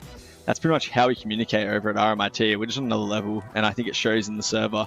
We have sometimes Daryl making some interesting sounds on mic, but apart from that, like, it's just business, you know. We're here to win the Uni League. We're the greatest Uni League team of all time. We've shown it time and time again, and we're ready to show it again. You know, we're not messing around. This is serious. I love it. Love the energy there, James. Sounds like Thank you've got you, a bit of a hive mind complex for the team there, you know? Everybody's we're like the on Flood same from Halo.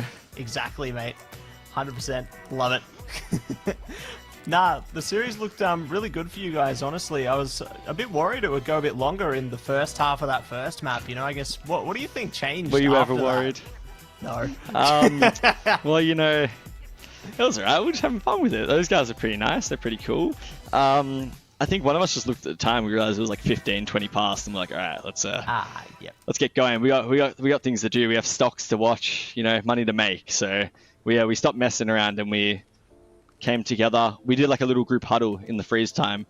I'm pretty sure I said team on me, team on 3, and you know, we just team. We all got into it. We got serious. I think Daryl's spot on the team was in jeopardy after the first couple of rounds, but he really made up for it with his IG line after the Hive Mind. Also, I really like your glasses. Both your glasses look pretty cool. Very fancy. Thank you. Thank It's all business here. You're welcome. That's right. It's You're all welcome. business here. Where we are, we keep on investing into what's the heat that you guys continuously bring. And, you know, obviously, the strongest one, the strongest bond that we do, you know, always go into business is family. The more you have, the more stronger Exactly. you go. The power level just skyrocket. It's all about family. Yeah. Like, any words before we go into the grand finals? You know, RMIT Redback's up. Hashtag feel our sting. Hurrah! I'm pretty sure that's the logo and catchphrase, and this is the sting. Hurrah! You know, let's go. Go Redbacks. Yeah. Yeah. Yeah, We love shout out to Redbacks. Hashtag RMIT forever. Hashtag Redbacks. Hashtag feel our sting. Rah! That's all. That's all, guys. And thanks for casting. You guys are excellent. Woo! Nah, thanks, James. Thanks for putting on a good show as always. Love that. That, ladies and gentlemen, that is the man himself, Rofako. All right. Cheers. Thank you very Thanks, much James. for coming in. So, yeah. And yeah, guys, look, you know, that's just the way we roll. That's just the way RMIT, aka the Redbacks, the Raw, coming in. They say, we are here. We're here to, you know, be stronger. We are going to keep on huddling through as family, and we're going to be seeing you guys there onto the grand finals. So obviously, if you still haven't followed this channel, make sure to also follow this channel and the rest of our social medias at AU Esports League. Before we do go into anything else, we are going to have to quickly cut into a BRB before we go in to secure the final contender for the grand finals that's going to go up against RMIT. But with that being said, we hope you're enjoying this, and don't go anywhere because we'll be right back very soon. So we'll see you there.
Ladies and gentlemen, welcome back into the AEL University Elite Series of CSGO!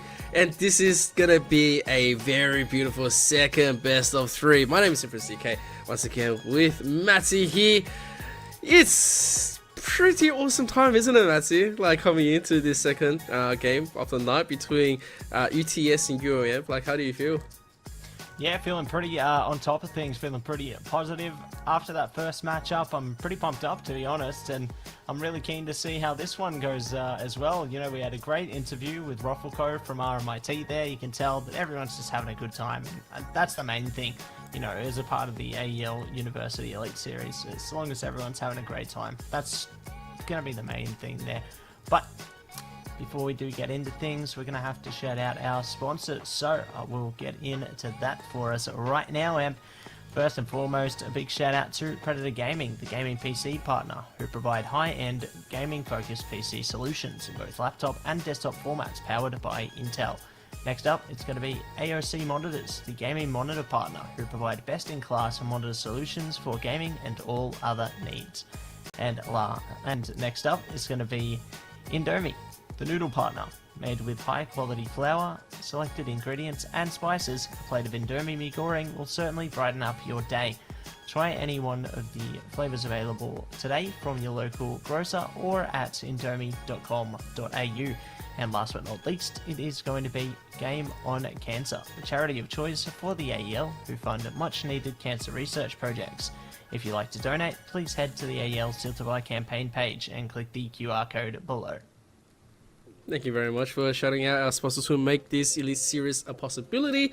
And of course, you know, just coming back into this, if we quickly have a look at the current standings in the league, very importantly right now, we just saw RMIT play. Against Monash, they took a 2-0 series, 16-6, 16-9, I believe, or map number 1 and 2. And right now, they've obviously advanced themselves to the grand finals. They're just waiting to contend. Monash, meanwhile, is going to be advancing to the lower bracket of the third place contender match. And so, waiting for the current series match between UTS and UOM. One is obviously going to go and face off RMIT in the best of 3 to determine if they can, obviously bring down the titles themselves. And the other one is going to go and play Monash to see who's going to come out as number 3 coming in. That's quite nice. I like how this is the full setting with all the teams getting their best of 3s to come in. Very nice and snappy. And it's also the one to tell them, exactly how much that they need to work hard for and, what they are going to be able to contend in. So coming in between the two, UTS against UOM, going to their sides. UTS, you have Pass, Flame, Sourdough Vision, and Razi. And on the side of UOM, you have Beaver, McChong, M-Chong 15, FWA, VJack, and Bosch GG. Like, we've seen all of these players play. It's going to be quite interesting to come into this. And of course, you can only have one winner to go and fight for that ultimate grand final position, and the other one will have to be on that little bit of a falling side for a number 3 contention. And yeah, it's gonna be determining a big factor here to see who's got the better game, who's got the better map control, what's going on. And hopefully we will also get to see a banger of a best of 3. Agreed. I really hope that we are going to be seeing a banger of best of 3 here today, because obviously these two teams came up from what was it, the second, third, fourth type of teams that came up. Obviously, having some pretty dominant things, but obviously with the placements all the way from second, third to fourth there. Well, mostly, fourth and third, it was very even Stevens. Obviously, a second place definitely cutting it close as well. But we've got our vetoes coming out on screen now for both teams. It is going to be UTS starting off with Inferno, followed up by Mirage, picked by UOM there. And if it gets to it, we've got a decider on Ancient. So very similar veto, at least to start with here, Inferno again, and then we've got Mirage, the map we missed out on in the last series, followed by Ancient. I love to see Ancient coming through in the vetoes for teams. It's definitely a really fun map to play on. I think it's a fun map to cast, and I'm very keen to see if we can actually take it there today, because both these teams, they've obviously got that competitiveness in them. The fact that they made it to this stage of the playoffs proves that. And now we'll see if they are going to be pushing it out to a 3-map series, whether it could go in 2, just like the last one. It's all going to be put to the test when we get this show on the road. Yeah, it's very interesting to see this kind of videos come through. Right now, UTS captain AWorks is not present today, as he's obviously playing another comp right now. So we're not sure if that's going to be a deficit for the side of UTS, because we all know General AWorks. It's a very competitive player. He's very good and steady when it comes down to his off. Everyone knows that within the NZC. The man himself knows just exactly how much of a threat he can be. But unfortunately, if he's going to be missing out on this match right now, UOM might just get that and sweep him under the feet. It's a clear advantage given in, especially when AWorks is the one that provides heaps of the cover. He's also been the man to pull UOM to check on the week before. We have seen him do quite a lot of work, but then again, it is still just a team game, right? At the end of the day, no matter how stellar you are as a player, the rest of your team needs to also pull their weight and see what the rest of UTS can do against UOM. But yeah, look, we're gonna get at least a Mirage coming in, which we didn't get on that first best of 3. And if we do get pushed to Ancient, oh boy, I think this is possibly the first or the second Ancient that we've ever had casting for the Elite Series, and I'm looking forward to it if we do get there. But yeah, let's go. Between UTS and UOM, we don't know who's gonna come out, but this is a very, very important match. Yeah, absolutely, because the winner of this match is going to be facing RMIT in the grand final, and the loser of the match will be facing Monash in the third place matchup. So definitely eager to see who's going to be able to push their way to the grand final, and they will be able to secure at least second place. We'll see how things go down though. Maybe we see a surprise. RMIT finally their win streak turns into one loss, who knows? It's all going to be up for discussion jumping into it, but I'm definitely eager to see which of the two teams will be the better one at the end of the day here, because yeah, there's a lot on the line. You know, playing for that second place here, definitely going to be, or playing to try and get towards, you know, that first or second place here, get into the grand final, definitely going to be a lot to play for. So eager to see how things go down here once we do get the maps underway. I'm curious how Inferno is going to play out as well, you know, because obviously we saw in our last matchup, it was very close in the first half of things, but then it seemed to be a bit more convincing towards one side over the other in the second half. So I'm eager to see if it's going to maintain that competitiveness all the way through this time. You know, maybe we get a bit more of a drawn out scoreline. Maybe we see something like 16-12, 16-14, who knows? I'm eager to see matches like that though, because you can tell when matches get to that kind of stage, you see how hard the players are working. You know, they're working so hard to try and get that victory for their team. Hey, I'd even be happy if there was an overtime in this series, to be completely honest with you. Like, I think that it's got the capability to go there, but obviously without Captain A-Works at the helm, it is going to be a bit of a test for UTS, but I don't know. I've got faith that both teams are going to be able to deliver their best at the end of the day. Yeah, I think so. UTS has been a very close-knit squad this whole time. Although we've seen, ins and out from them. A-Works, after all, it's just a general. His army needs to also, go through. His platoon of soldiers needs to be tightened themselves. After 7 weeks worth of play, they should at least have the strategy down. Their pick on Inferno is very strong, particularly because it was only week 7 when they faced up against UAM to decide if UAM was gonna obviously make it to the playoffs. They were able to pick UAM apart on that one. I remember they had the early start and they showed clear dominance onto it, and UAM was late to the response. Obviously, on Inferno is a very strong one from UTS. Let's just exclude the fact that A-Works is not going to be there. Still, this puts a lot of contention back in. Let's see if they're able to go in there. Most of the time, UTS, they should just follow the same winning model that they were able to pick at UAM from the previous week. But then obviously, a big factor right now for UAM is that they're going to know the difference. They're going to know the timing difference. The IGL is going to be different, or it could be different, or it could just be, a completely different kind of strategy that they're going to be feeling, or they could have improved by themselves over the week because, I've spoken to Beaver himself before, and they're a squad that likes to practice, likes to scrim, likes to, try out different things in order to improve and get better. They don't take as many of those lucky chances as we would have seen from some of the other teams. That definitely like to play for the Hail Mary. They go for things that's strategy based, things that works, solutions to the problems that works 80% of the time. And of course, the biggest factor coming in is if Inferno is a huge difference to what happened on week number 7, and UAM takes UTS down. UAM is going to be in a very good spot because UAM has a very good Mirage, something that they absolutely prefer when they come in. So we've seen them play against any other team minus RMIT that they do absolutely amazing on, and UAM is someone that will continuously to pick at all your holes when it comes down to Mirage. So all eyes upon that factor on map number 1.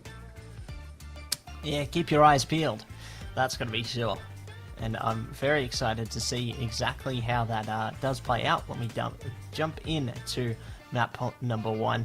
It'd be interesting if Counter-Strike had like little, like those mod servers they used to have with the superhero powers back in like CS 1.6 and Source. It'd be interesting to have something like that as like like a tournament or something, like a little show match. We have like, I don't know, a player that gets a random power, and it's like Law's power. You turn, let's say there's a nade going through the sky, and you're just like, room, and then you just take the nade away, and you can like teleport somewhere else. That would be pretty interesting. That'd be pretty fun, wouldn't it? Imagine you get Ace's power or Sava's power, and spoilers. Oh, yeah. And your molly all of a sudden, like, fans the whole thing, and it's not dousable. So you throw the molly. Take no molly damage. And oh, yeah, that's a... They're very interesting power right there, but I think the biggest one right there will probably be like, Whitebeard's one. If I just, somewhere out of nowhere. What about like Aokiji or Akainu? Oh, that I guess you wouldn't be able to do Akainu or Aokiji because there's no ice coming out for it. But maybe if you start shooting frozen bullets coming in as the pistol is gonna go through right now between UAM and UTS. Oh, that's actually a very interesting thing. Imagine a frozen bullet coming out of this one, Matsy. Like, that will just turn this game completely around. Yeah, and it, like, slows you heaps or, like, keeps you in place for a second. That would be so broken. But we've got the game ahead of us, and now UTS on T, UOM on CT, and UTS are looking to press the issue straight down mid here. Beaver actually going to be opening it up this time, though. Good kills coming out on both sides. Beaver desperately trying for a third. Ooh. Okay, pass. I saw that. Trying to take a pass at a knife there, but at least the T's do manage to pass through and get the bomb down. They wanted to open with a statement. UTS really making the claim right there. They are going to quickly get the objective. Just waiting to hopefully note that that was not in vain. As they come out, there's going to be the nade. Doesn't really find too much. Sourdough was just tucked away tightly. Trying to get Kissy, trying to buy some time. They don't know if they have a kit, but they should be quite stock standard. As both goes down really quickly. The synchronicity is really high right there, and it's going to be an easy defuse. Both has, a little bit of objective win right there, which means that could potentially have a buy coming from both. But UOM definitely is going to be the one to gum this one up. They're going to be able to sit this one quite comfortably. UTS is showing that, they here to play with the keeps. Unfortunately, it's not going to have a buy. They're going to have the nade and the stock standard. Just come out with the pistols, come swinging. Sourdough had the body armor, and, looking for the damage here. Looking for the damage to see if they can manage to barrage their way through. Definitely going to be the true test of round number 2 here. Good shots are coming down mid there. Love the suppressive fire from the T's, but they're not connecting the shots to anyone, as the CTs are just going to be holding back for the minute. Looking to give anything away as yet. If the T's find a kill though on it to VJack there, who is going to be holding through towards Banana at the moment, definitely could create quite the wide opening for them. Just push their way to B, and then that's a bomb plant for free. But not just yet. They're still tiptoeing their way forward, maintaining caution before going too significantly towards one angle or the other. I do like how they're taking a little bit of map control at the moment though, so they at least have options. They might be able to press up Banana, perhaps go for a B take, or they can easily explode through brackets as well. Might even be able to go for a split B. They've just got a kill towards Archway. Yeah, this could actually work out. There's a rotator coming in VJack there, trying to play the mind games here, see if they can spot anyone. They do, but that's another kill. The options are starting to really look open for the T side now. B side could certainly be on the cards here. They're already pressing up Banana, one through CT spawn into construction there. FWA going to be the last player to hold it. They've got Beaver pushing very hastily down Speedway though, but there goes FWA. So that's the side opened up now. Great job from the T's here to really bring themselves back into round 2. They do take it down to pretty much the last seconds, but hey, they got a bomb plant out of it, and they've got a few kills as well. Let's see if the CTs can strike back now. Yeah, looking very important. Beaver though, oh my goodness!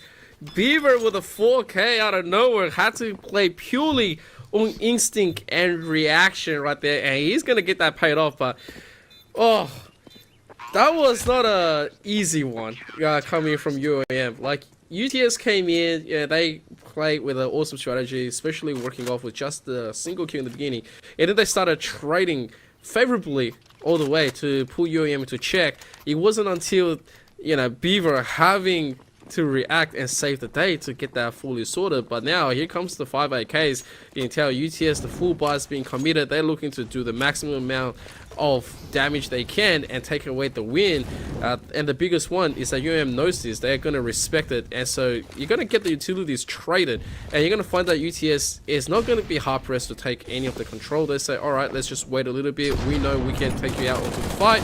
whatever utility you throw out at me, I can just wait and trade it right back. Unfortunately, Ryzy on that magic pixel there is going to be feeling the pain. But still, UTS does have that little bit of an early opening advantage coming in. The threat is absolutely real. Yes, the threat is imminent. They need to prepare for trouble. Otherwise, it could be catching them off guard here. CT is just going to be holding this crossfire through brackets, though. The T's are ready to push into it. Flash comes around the corner. Bosch prepared, trying to just play around the pillar there. Just spot one. Looking to flash it back.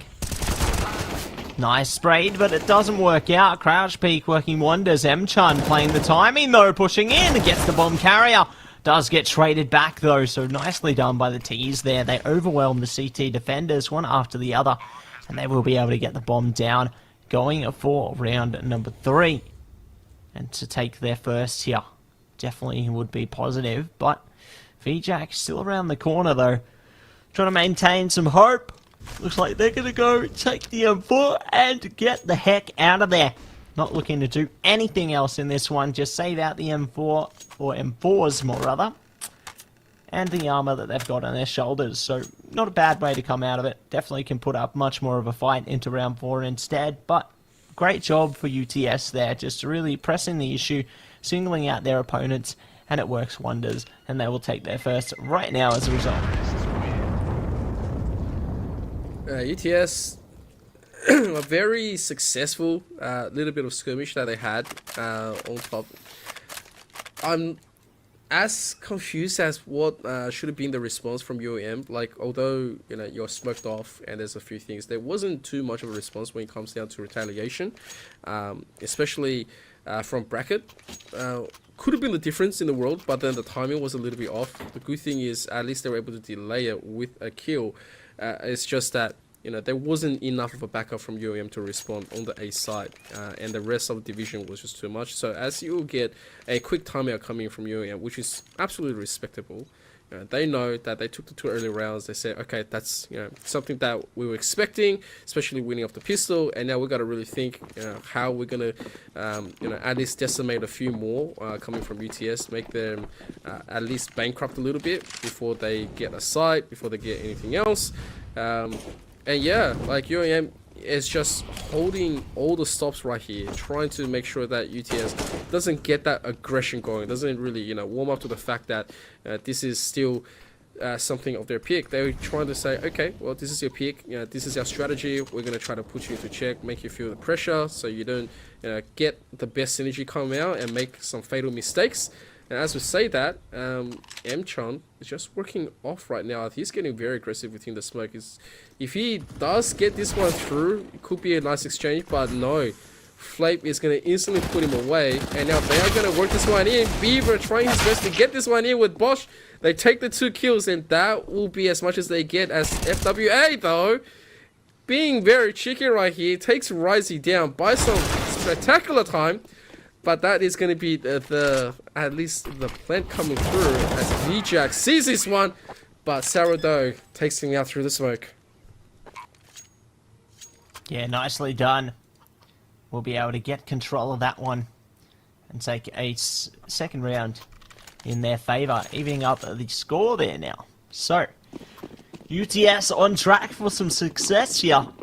We'll see if they can continue to carry this momentum, though, as we do jump into round 5. Fire coming out, should cut off any early CT aggression. Good that VJack's able to get some positioning, though, go for a nade there. Flape already going to be down to 54, so not too shabby at all.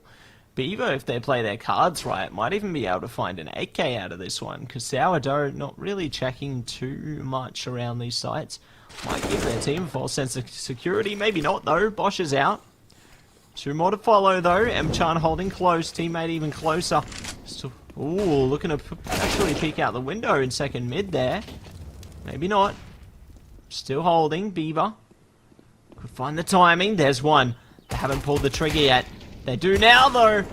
But now the rest are going to know exactly where they're coming from. Beaver's going to be rushing the heck out of there, trying to escape with their life. But Pass, ever vigilant now, knows what's laying around those corners. Beaver gets taken down eventually, and now it's just VJack. He's just gonna save. There's nothing else that you can do. On a round of pistols right there. Could have been a lot more worse. But at the end of the day, ETS, they've had most of the things locked down. All the things that they should have done, they've done correctly. If M-Chung was able to get away with it, that would have been disastrous. Instead of like, just the 2 kills traded, would have been a lot worse. Could have been staring at a situation where it would have been like a 4-on-2 situation going against UTS.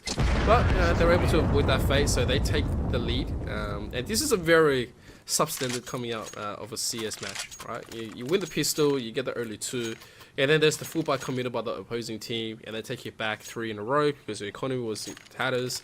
Couldn't really do anything else coming down into this. And now you do have the buys coming in from UAM. Not the greatest amount of utilities that one would have liked to afford, but it's still going to be just okay when you're coming down. You're going to see they rotate. They're going to try to play for that control once again. And UTS is happy to, once again, let UAM get all of that utility out of the way for us. And then they go for a very decisive play and decisive take onto a side and get UAM completely out. And VJack, just like that, 37 health left, no more utilities left. Well, he has dropped 2 in the beginning, so he's going to quickly pick it up. But, it was just know that the control is completely given over to UTS, and they're just fighting for this timing to come through, and UTS will take the bite and take the side. Yeah, really sinking their teeth into that one, aren't they? Let's see how far they're willing to go, though. How far they're willing to take this one. VJack already taking a bit of damage there. Could work out wonderfully for UTS here, but they still haven't made a significant push towards either side. Bomb's still on the ground on T-stairs there. Like, they're making noise in mid, sure, but they're not going for anything. They really need to get a move on here as well, because time's starting to slip away. They have 35 seconds. They need to make a decision. The CT's actually rotated off B and Bosch there. This could be so big. The T's are right close to that B site. They're ready. They're ready to attack at a moment's notice. They can easily overwhelm here unless a VJack goes off a trees. Oh, this could be massive. Bosch waiting. Major play from Flape there. Takes out so many rotators. And Pass is able to shut down VJack. This makes the hold here much easier for the T side. Oh, UTS. They played UAM like a flu right there. It wasn't very sure on what they wanted to do, but right now they've cemented themselves in a great position to be, and Bosch going down as well means that FWA doesn't even have a chance to make the site. He doesn't have a kit at all. The only thing he's going to be looking is a one-way duel. He's spraying down, does get passed down eventually. It's too low to contend. There's nothing else that they can do. VJack, even though he was trying to buy as much time as he could, like, you could just tell the man had no more utilities, no more options to go through. There was no strategies to utilize. And yeah, UTS, they have that one down in the bag, and right now with that win also means that the rest of UAM is going to be struggling with a buy right here. VJack meanwhile can go for a drop, and they can force a buy with the rest, but it's going to be more utility based. They're going to get 2 players, not going to be able to buy too much out of it. Bosch GG is going to be relying down on a good old pistol. The nice old faithful, try to get at least something else, but yeah, they're going to get aggressive to take this control really early in Banana. They push all the way down. Oh, the duel here between VJack and Vision. They don't know that they're there, but VJack will take that one, but it's going to be traded. And UTS was a little bit caught off guard by that one, but thankfully they did recover. It's still going to be their advantage and favor. And now Bosch GG waiting. He has been spotted onto the side, and he's waiting. No, it's not going to happen.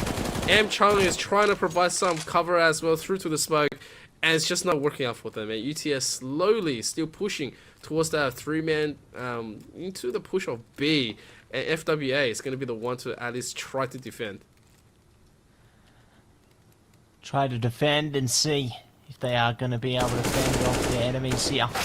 Nice shot coming through from Sourdough there, creating a distraction, allowing an opening on it to the B site again. And it does put the CTs into this 2 versus 3, but with the money they have and the weapons they have, it's not going to be even attempted. It's an afterthought. this round is done. They're going to be just looking to try and maintain the Infamous and now the AK. Good pick up there on that one. But yeah, otherwise it's going to be rough. They're not really able to do much of anything at all.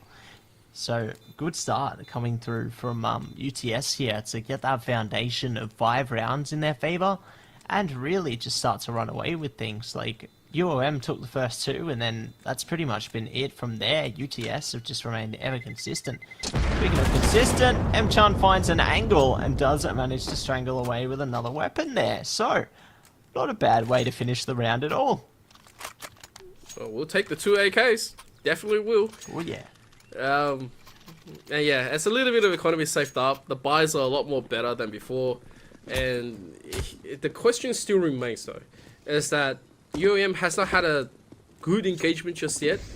Most of the time it's being either they're being rerouted or the timing is just bad on their side, or the utility has been more towards UTS.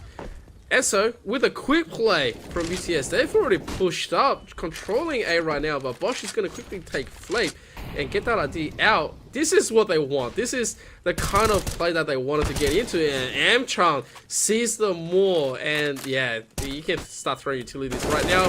Gets one dodge. Sourdough is going to get V-Jack onto the side.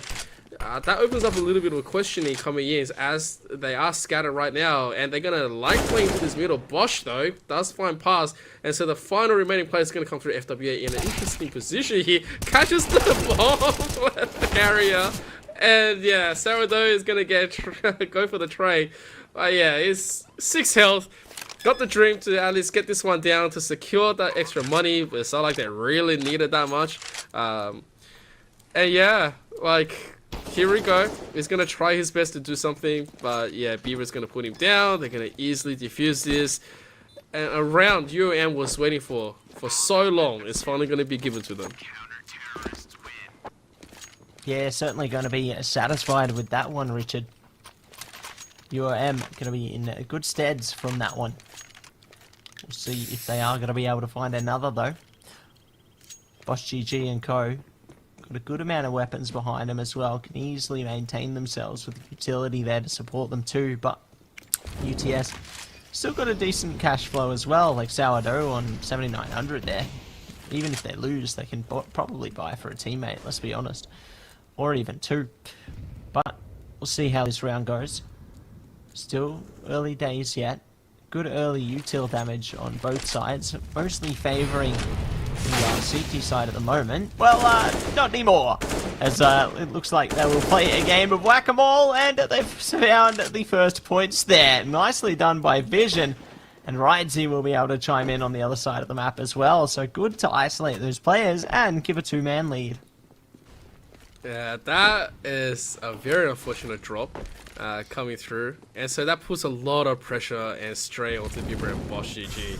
They know they have to quickly retreat. This is the side that ETS has chosen. It's a 2-on-5 situation. And the spray from Beaver gets that first one. He knows there's more. He sees the heads. Bosch is down, but Beaver is still alive. Like, kicking. He is going to get taken with a no-scope. And now FWA in a 1-on-3. Can't really do too much. It doesn't have any utilities. Doesn't have kits. And yeah, it's just going to be the safe. I will say, while VJack was trying to get a little bit antsy, trying to find that vision, he got very greedy playing, with death right there. The ultimate game of whack-a-mole ended up into UTS's greatest opening with a kill, followed by M-Chan, and that was just it. There was nothing else that you can expect. Bosch, obviously did the right thing, quickly saw the misplay coming in and knows the disadvantage, so he quickly retreated to try to back up Beaver, but it's just not enough support, and the utility usage coming in from UTS maximized the side of attack. And as a result, that is pretty much it. Flame is going to get an upgrade, putting away the scout, and that is going to be the AWP on the side that he's going to throw towards his, he's going to get thrown back.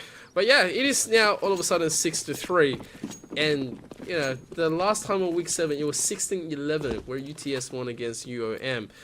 Do we see a history sort of repeating itself? That is the question, as UOM trailing by 3. Trailing by 3 and looking to see if they can break a free here. Vision and Co. Left to try and reconstruct something here. Gonna be cut off by the fire for the moment. Do have a nade to try and break their way through though. Good little bits of suppressive fire as well. Just really trying to kick the door in here, but the CTs are not giving themselves up yet. One holding at the back of the quad box there. The other one patiently waiting in the garden.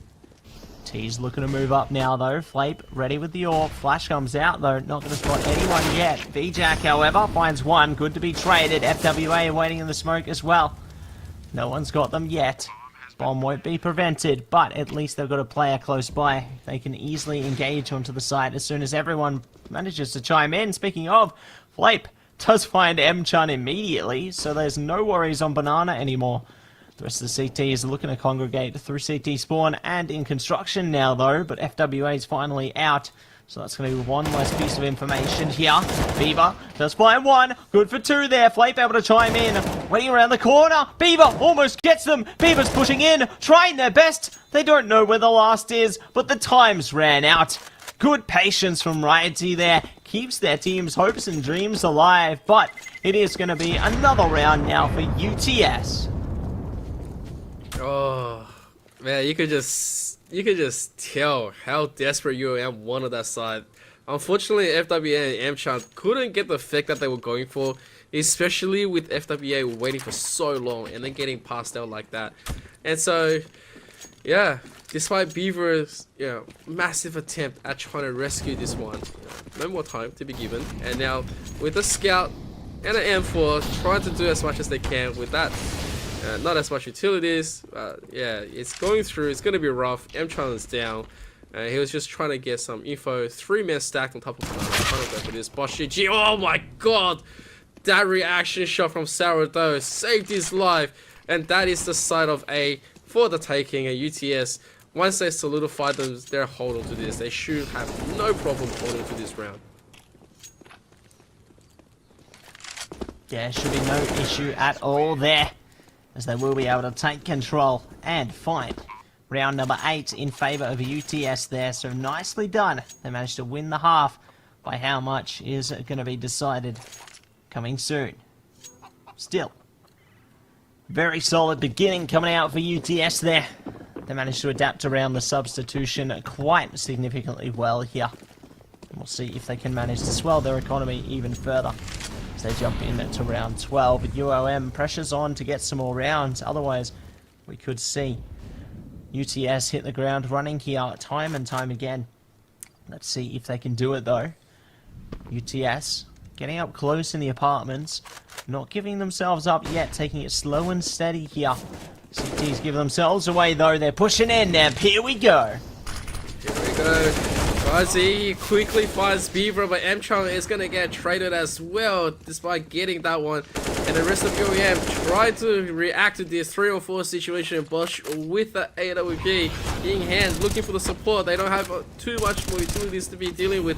Bosch is the one that has them all, but he is going to be sniping. And they know that the site is gone, and they are just going to turn. They say, we don't have the angles, we don't have the info. And I'm not going to be the only one providing with the flashes for FWA and VJack to go and play and trade for. Ultimately, it's the side giving up, and UTS, once again, is going to secure that one. They're going to extend the lead before all the way to 6 rounds.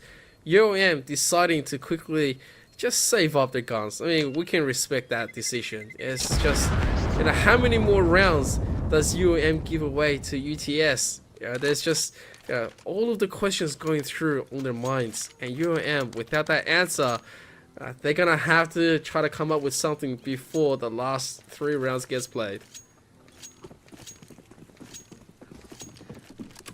Let's see if they can manage to bring something together here. All the time will tell here. Rydesy just watching the angle for a moment while their teammates get some ground through towards the apartments there. Might be face to face with Beaver before they even know it here. Or perhaps even their teammate M-Chun. Good start coming out towards B this time though. Will be Vision to find the opening this time. But Beaver does respond back, so Flape has gone down here. M-Chun, just in case, looking for anybody Bosch will be able to catch Sourdough, so things working out quite nicely for the CT side at the moment. And it's still relatively early days yet. We haven't even gone below the minute mark here. Yeah, it's finally time for Bosch also to like rise up with that AWP. Ever since he's been thrown at, he hasn't really been given the opportunity to shut UTS down. And now with the final push, there is going to be the crossplay. There's FWA, M-Chan, they're going to be going for the setup. M-Chan is good for the 1, good for the 2, waiting for the 3rd one, but Risey is going to be able to get that one through, which gives him enough time to at least get the plant down in a 1 or 2 situation. Like the top 2 fraggers of UOM, the ones that's being super stable, is going to get a shot to take this one back. They now know where Risey is going to be as well. They're going to take it. Unfortunately for them, they don't have kids, so they have to go fast. Risey here, looking for the shine. Oh my god, he pulls it away with a big triple kill. Takes the AWP as well. Saves the round. It is the situation that UTS is looking for, and UOM must be feeling the burn on that one. Like, they had that one dead to rights, and unfortunately, it did not go their way. Not going their way at all there. Going to be a rough one for them, but we'll see how these next few rounds work out. 2 more opportunities remain for UOM here to try and see if they can break their way back in before the end of the half. 5 to 10, ideal scenario for them.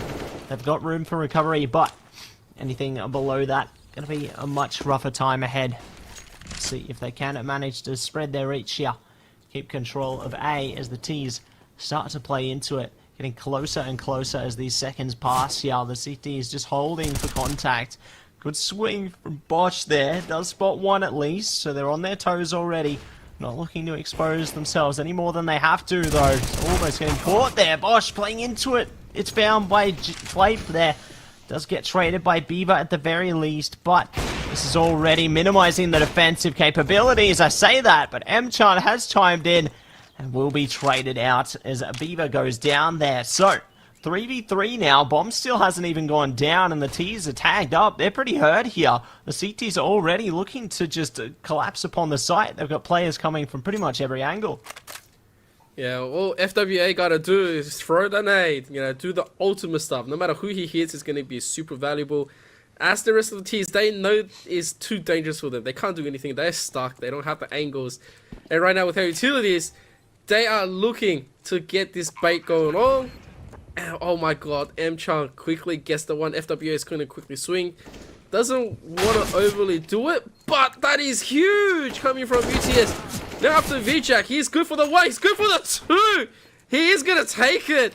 And he does have a kid as well. Plenty of time for him to get this one through. And he quickly picks up the AWP as well. At that round could have went anyone's way. Like, it was so rough for UOM to defend. And UTS, right after that, they identified that they have to at least make the play, because CTs aren't going to do anything. They're just going to wait for you to put the bomb down, and then they will play for it. And ultimately, VJack clutched it through, 10-4, looking to get the 5 before we go for the switch. Let's see if they can do it here. One last opportunity. Let's see what happens. So we'll be jumping into it. UTS already good for the start though. Ryanty might even be able to further that as they peek around the corner here. CT elevated though in Beaver. Might just be able to shut them down if they get the timing right. Smoke coming out though. Sourdough's down. Try to push the balcony. They are met with M-Chan. Pass. Gonna be smoking off Archway though. Just looking to bait out some information here. The T's are already pressed up towards Banana, and the CT's responded accordingly. They've got a rotator there in VJack waiting a CT spawn. They might be able to handle this one adequately. We'll see who lands the first blow though. Flape and Co. can have a lot of pressure waiting for both players there. One of them on coffins, one second oranges there. They do get the trade through early on. VJack doing some great work, but it ultimately will be traded out into the 2v2 here. So Bomb will go down, and the T's now have pressure on to stay alive. Yeah, so after the M-Shot to try to get this one here, they're going to quickly push out Flape. Now Pass knows exactly where they are. It's just that, can he get this play through? Both players from UOM is going to take the angle, take the side. And then as they clean the angles, Pass slowly making his way back, looking at the spray, but it's only good for the one. And as doomed as he was gonna be looking, UOM at least clutch up the last 2 rounds, making this into a 10-5, trailing by the 5 before we go for the switch. And it's all up to UOM now to see what the response is gonna be. How can they come back from this one and try to challenge UTS onto that already double-digit score? All eyes upon their plan, and I'm quite interested because, to me, on the last one, the dominating performance from UTS is definitely out there for the showing, but the rest of UAM has yet to really strike the iron. It's still a little bit too cool. Yeah, they're looking pretty cool at the moment. We'll see if things are going to be heating up. A Flate, but certainly heating it up. It does get overwhelmed by FWA, though, and that's the site gone. CTs don't have enough people there to really deal with it right now. Going to have to regroup and try and adapt around. Looks like they're going for the 2-pronged approach, though. A couple through CT spawn and a couple up banana. May work out if they get the timing right, but I don't think so. Nope, it's not going to work out at all unless Righty can pull together a miracle here, but today is not the day for that. And it will be none other than UOM taking away the pistol. 6 rounds in their favour. Let's see if they can take some more. Yeah, that's what we're waiting for. UOM taking that pistol means that they're going to have the gun. They've already got the objective as well, which means that this should be one of those maximum amount of attempts coming in. Lots of utilities for them to play around with. I mean, they can considerably rush aside because they've got the max already in hand. Like, say for example, if they do want to make a split into the top of mid, they can do it. If they want to go for banana control, they have it because there's no utilities thrown their way. And so just by overwhelming them with the flashes and the smokes, it's plenty for them to muck around with. All they have to do is just invest, and then they don't even have to get Beaver or Bosch to obviously throw it. They just line up the smokes and then the flashes for the remainder to throw, and that should be plenty of backups. But you're gonna get a very relaxed UAM. They don't really want to be going too hot going in, so only Bosch goes in, rushes up to Pass and Flame. Unfortunately gets taken down, and he's going to have a rotation coming in, and VJack is going to stick around with the Galil to keep them in check. But the rest of UAM, the execution I feel is a little bit slower on this end, especially when they have all the advantages.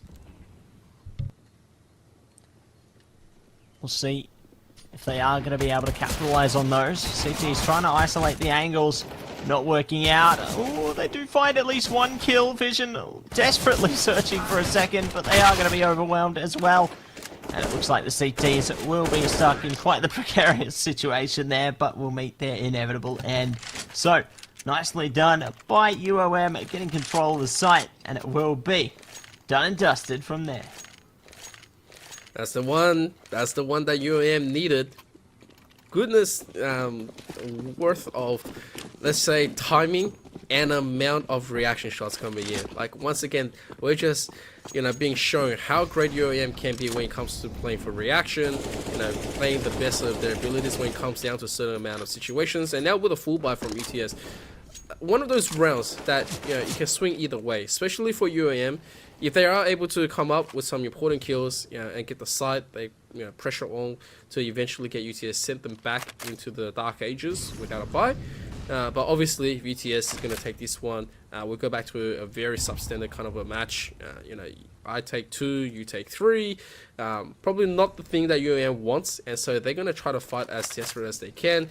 Most of the utilities being used and committed into the opening, and now the final ones that they're going to try to at least overtake looks to be a B collapse, as most of the members are looking for the reroute.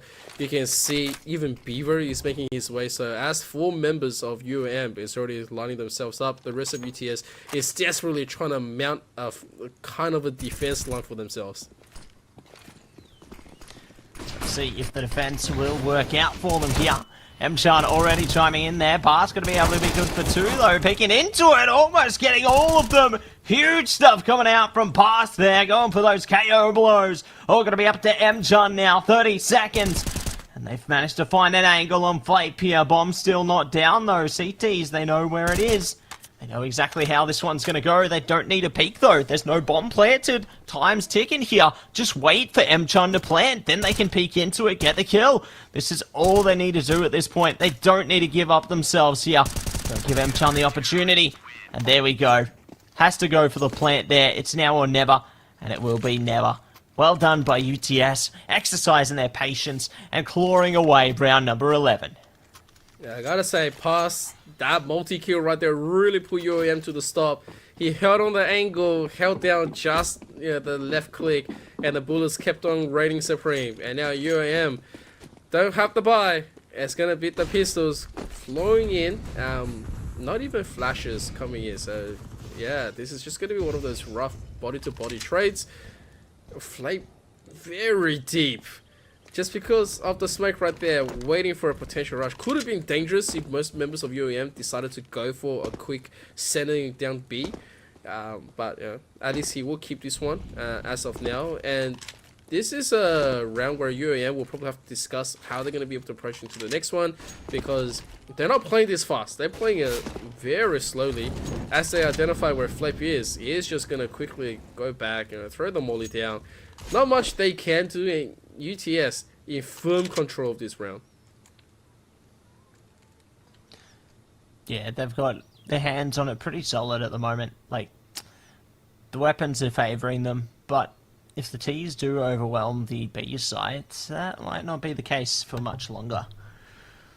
They are starting to slowly close the gap by going towards B here, but the bomb's still in mid, so it may actually eventuate to be an A-sided play instead. Not much time now. Beaver goes down. Either side of the T's needs to find an opening here. Pressure is on to do something.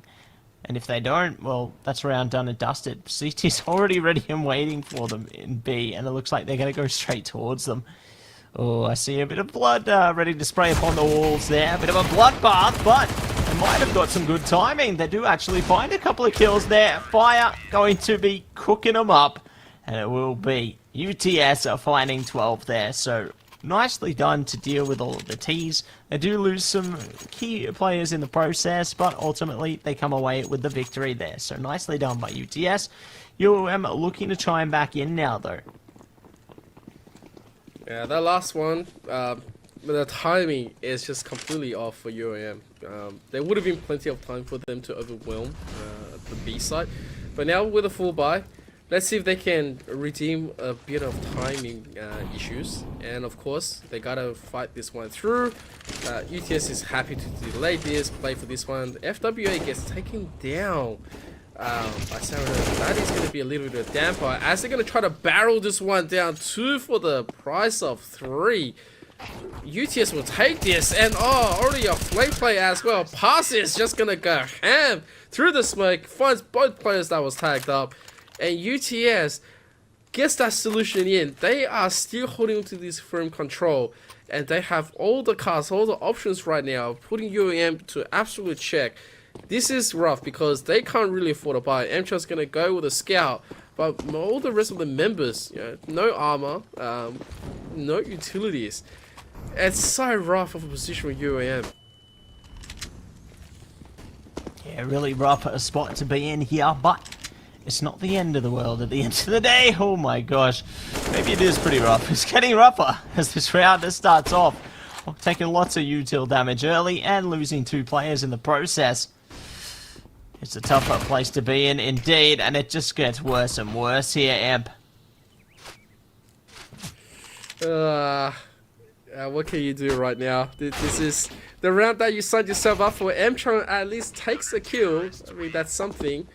But it's not enough to justify the rest of the round, where I feel like against UTS, you might as well send it instead of playing for the current round. It will get a much better response, and UTS is the one that's more relaxing to this. We've seen them slow play this map every single round. Not once have they decided to be super fast, and UAM haven't really thought about that kind of strategy, as there was going to be a boost attempt right there, but they unfortunately missed the jump just a little bit short. And this is a very important round. Unfortunately, Sourdough is going to have a catch at Beaver. And that's kind of rough, losing your potential play into this pass as well, seeing just the most funniest little bit of a jump coming from UOM that was fishing for that little bit of a headshot on whack-a-mole. But at this second, it's 7-round deficit. UTS, with that first early kill, is still piling on the pressure against UAM. And UAM, with the rest of their players, is going to send an at B, where there's going to be the cross-map play. The defense is already in strategy. There's going to be the boost for pass as well. And look at this. As the full reset is, Sourdough identifies FWA, drops in, the bomb is dropped. They're going to have to go for it, whether they like it or not. Mchang with the AWP, trying to find it. Finds another kill right now. Looking for the third. Looking at the objective coming in. Knows that he has to go and play. He doesn't really have a choice. People are coming in from the back. And that is it. UTS 15-7 with 8 opportunities to close up their map pick. Yeah, going to be a tough spot UOM are placed in right now. They're going to have to force up every single round going forward. Otherwise, it's game, set, and match here. UTS, one less step away from taking map 1 here. Definitely looking good at the moment. And if they continue to kick on the way they have, could be better. But no, Bosch going to be the one to find an opening. Mchant as well. Further solidifying things for our T side here. They take a lot of damage though down mid. Vision's trying to smoke themselves off and they out, but it could be too little too late. They're already overwhelmed. They get 1 kill, but that's going to be it. Really tough spot that they're in, to be honest with you. But at the end of the day, the T's going to be happy to get themselves on the site and get that bomb planted down. Alright, UTS, they don't really need to do anything else. Just stick around, wait for the kills. Unfortunately, Flake is going to pass me. The idea was there. The idea was not to go and save, was to obviously, make UAM suffer with their limited economy. As they are going to get that last round, there's still 7 more opportunities. Big rounds coming up. Might I remind everyone that UTS took UAM 16-11 on week number 7. And so right now looking to improve the score. They have plenty to work with. And yeah, here we go. Instantly, they're going to get that smoke out. And they're going to get aggressive. Pass and rising to take 1 each. It's huge right now. They are trying to just take this one by surprise. They're going to play fast and aggressive. And Pass, he's just going to be waiting. He's going to make them pay for this. And the rest of UAM doesn't really have a choice. They have to clear this one out. They can't really be investing their attention somewhere else, as Mchon's going to go out swing as well. He takes that first one against Vision. But slowly, there is going to be the flank set up around him. 2 players left. Completely stuck. And they're just going to jump out 16-8. As UTS take map number 1. Well done to UTS there. Very dominant way to get it done there on map number 1. You can tell that they're switched on, and obviously the last time they played they had a less convincing result, but this time they do take Inferno again, so really solid from UTS there, taking it 16-8 on their own map pick. You can see why they picked it. I certainly can. But obviously the next one is going to be a Mirage picked out by UOM, so we'll see exactly which way that tends to look when we do get into map 2 of Mirage. Yeah, obviously it's going to be very nice and clean coming in. Nice performance from UTS. We will see what's going to happen on map number 2 onto Mirage. So before anything else, guys, we're going to quickly cut into our BRB as we prepare ourselves for map number 2, so don't go anywhere.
Ladies and gentlemen, welcome back into the AEL University Elite Series of CSGO. My name is CK once again with Matzy. We're gonna go into map number 2 of Mirage from UOM.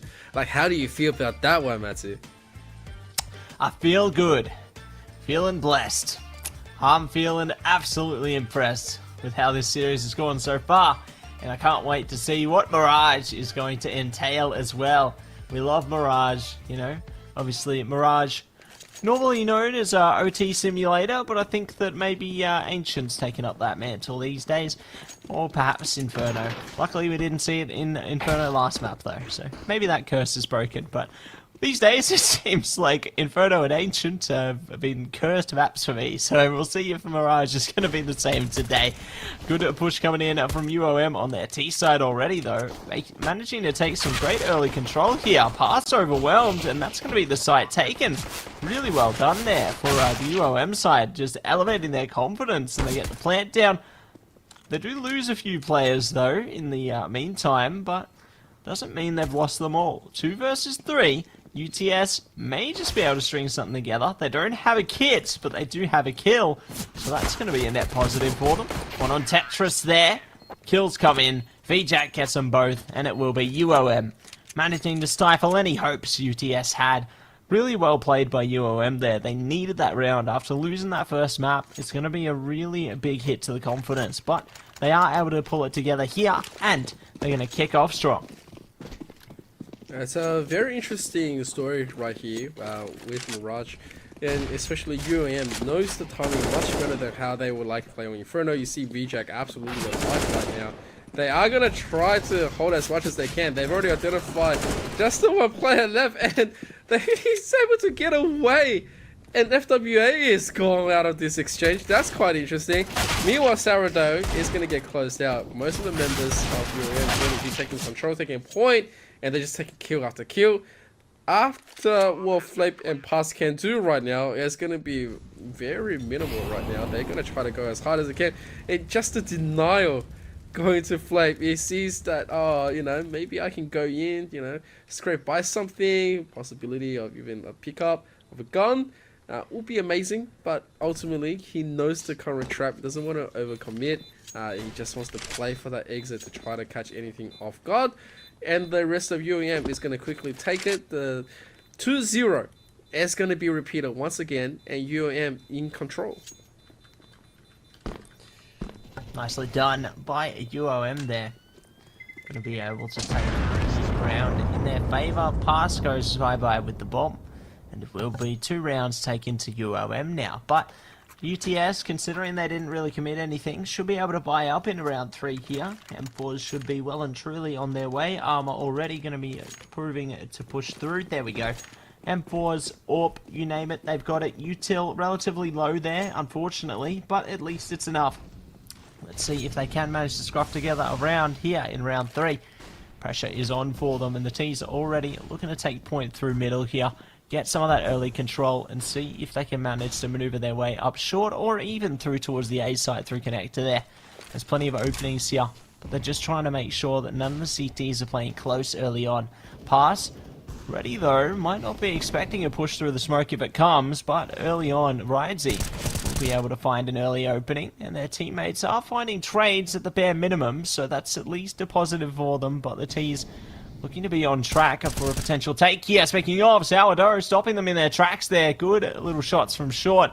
Vision still holding steady though. Smoke comes out. Oh, this timing could be so perfect. Look at a push. Oh, they know. They know.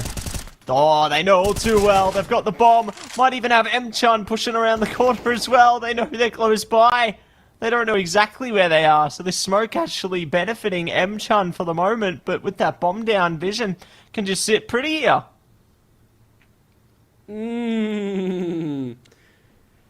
That is a rough moment. That is a really rough moment for UOM. They had control here and there. They were trying to fight for this one as much as they can. Oh my god, and Vision. Just the way he was thinking. He knew exactly how to bait M-Chun into this one. He goes, well, he's not going to be challenging me onto the bomb control. He got tagged up as well. Just playing onto that information and the fact that he goes, all right, let me quickly reroute while he's still thinking, and he's, you know, still just doubting himself. And I put myself in a great position. They take that one. It's a beautiful round coming in UTS. And right now, obviously, they still don't have all the weapon of choice that they wanted to desire. But meanwhile, though, Amchon slowly creeps this one in, and despite his best efforts, Vision's going to take him away. It's a gun taken away. Bosch is, you know, also one without one, so they are going to try to take a play. But this middle is disastrous for UTS, as 3 players just fall for this one, and more go down. Up to just Sourdough to clean up 1 or 2 situation.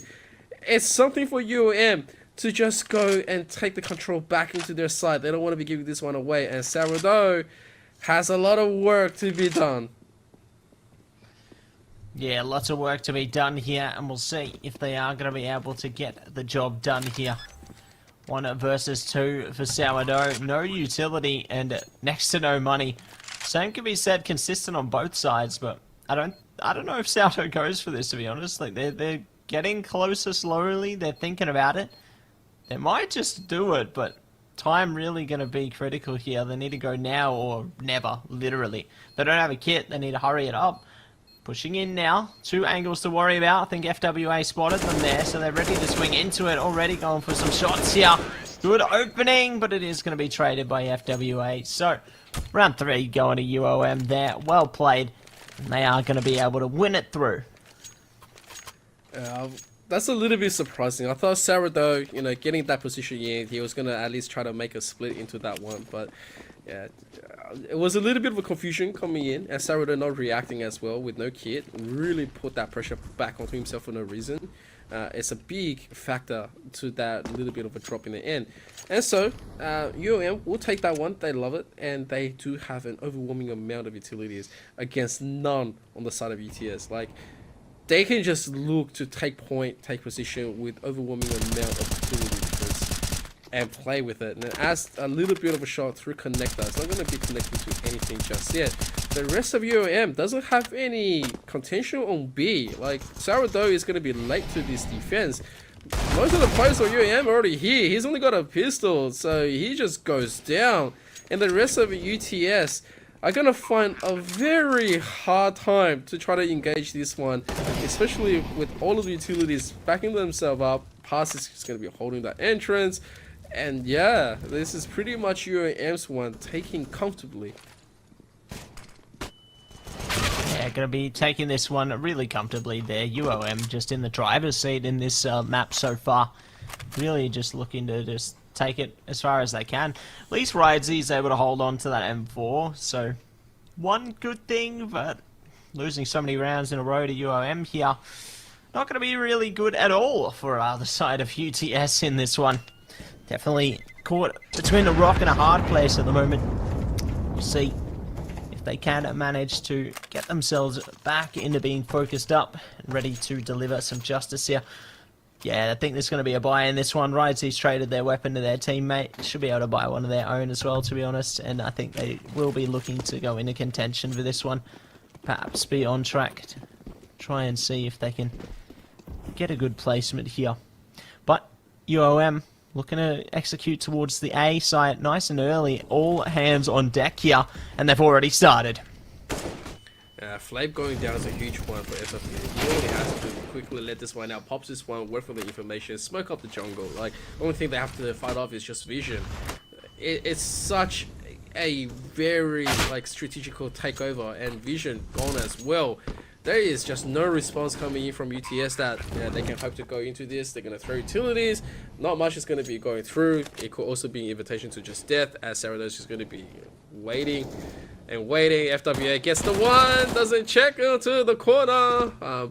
But yeah, there's nothing. There's no value for UOM to, like, you know, do anything else. It's just they got this one quite nicely. You give yourself away with a trade, they will deny your gun, even if it's just a FAMAS. But yeah, it's a 4 rounds lead right now, activated by UOM. You can tell just how dominating they, you know, they love around Mirage, and so they play around it. While UTS right now having that early struggles, the scout also going to be picked up by Vision, And yeah, try to do a little bit of control onto the damage right now. That is most of what they're going to be thinking about. And UOM knows exactly how to dissect into this, but unfortunately Bosch is going to get jeweled out by Flape. Let's see what they can find out of this one. It's a good start for UTS, obviously finding the hill on the Bosch GG there, but still early days yet, and UTS going to be on a very strained economy. Ooh, I like the look of this one. There's a Zeus in the hands of our van player here. If they get spotted, though, it could be very dangerous. I'm very curious to see how this one plays out. FWA, the sounds are going to be heard. Oh! Yes! Sourdough! Yes! They've done it! They got the Zeus kill. Round complete in my eyes, honestly. Fantastic stuff coming through from UTS there. They got the kills and they've got an AK on their backs now. They might actually go for this one. Righty. Push it around the corner. Looking for it. Does get shut down. So pass now. Pressure's on and getting spotted and it's all over. So unfortunately they're not able to work together. They get singled out. They're not synced up there. But doesn't matter. They're going to buy in this round anyway. So taking a little bit of money off UOM. Making a little impact to their economy, but they're not really phased. I mean, M-Chun was just on 10k. Like, they are cruising right now. This is the early lead, the pressure that UOM, was really trying to do on Inferno, but they weren't able to get the timing right. But on Mirage, it's a completely different story. They get mid control, uncontested. There's no AWP play to be found. Pass though, meanwhile, working off that smoke. Could just go out for the swing, waiting for the smoke to clear out. Look at the utilities. Everything is burnt. Cat, walk, and then you have the entrance, you have under. There's just nothing to be seen. All you're breathing is just the fumes. And so, with UOM trying to get this one, Rising and Sarah, they activate a really quick one and pass on to the side. Unfortunately, it's just going to be traded. They find all the kills in the world. And now up to Bosch, and that is pretty much it. With the AWP finally activated by Rising, they are going to drop that round, and UTS will take that fight. Like, in a utility fight, it was supposed to be the other way around, but UTS played that one really smartly, and with the positional implications that they acted against UOM, they take it quite nicely. Yes, definitely doing a really good job to take their second round there. Much needed, honestly, and we'll see if they can manage to break through for a few more rounds as we head towards the tail end of this half. Sourdough, good to find an opening, but does get traded just as quick. Good rotation coming out from Vision, though. See if they can keep some vision on the site. Bosch, I think, saw them there, so might be able to swing on them, but the smokes and the util favouring the CTs at the moment as Vision catches one. WA going down, pass going to be found now as well. Good response from Righty, trying to whittle down the T opponents, and it all works out wonderfully. They do not get a bomb plant down, and it will be UTS taking away round number 3 in their favour. Oh, this is a little bit of danger coming in for UOM. They were able to take the first few rounds very convincingly, but right now economy is not going to be on their way. Beaver at least is going to have enough to spare up with an AK.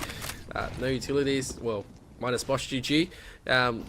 It's not going to be able to go into the favor, and now UTS, of course, having the favorable response, they're going to start taking point, start going for a lot more aggressive take onto the map.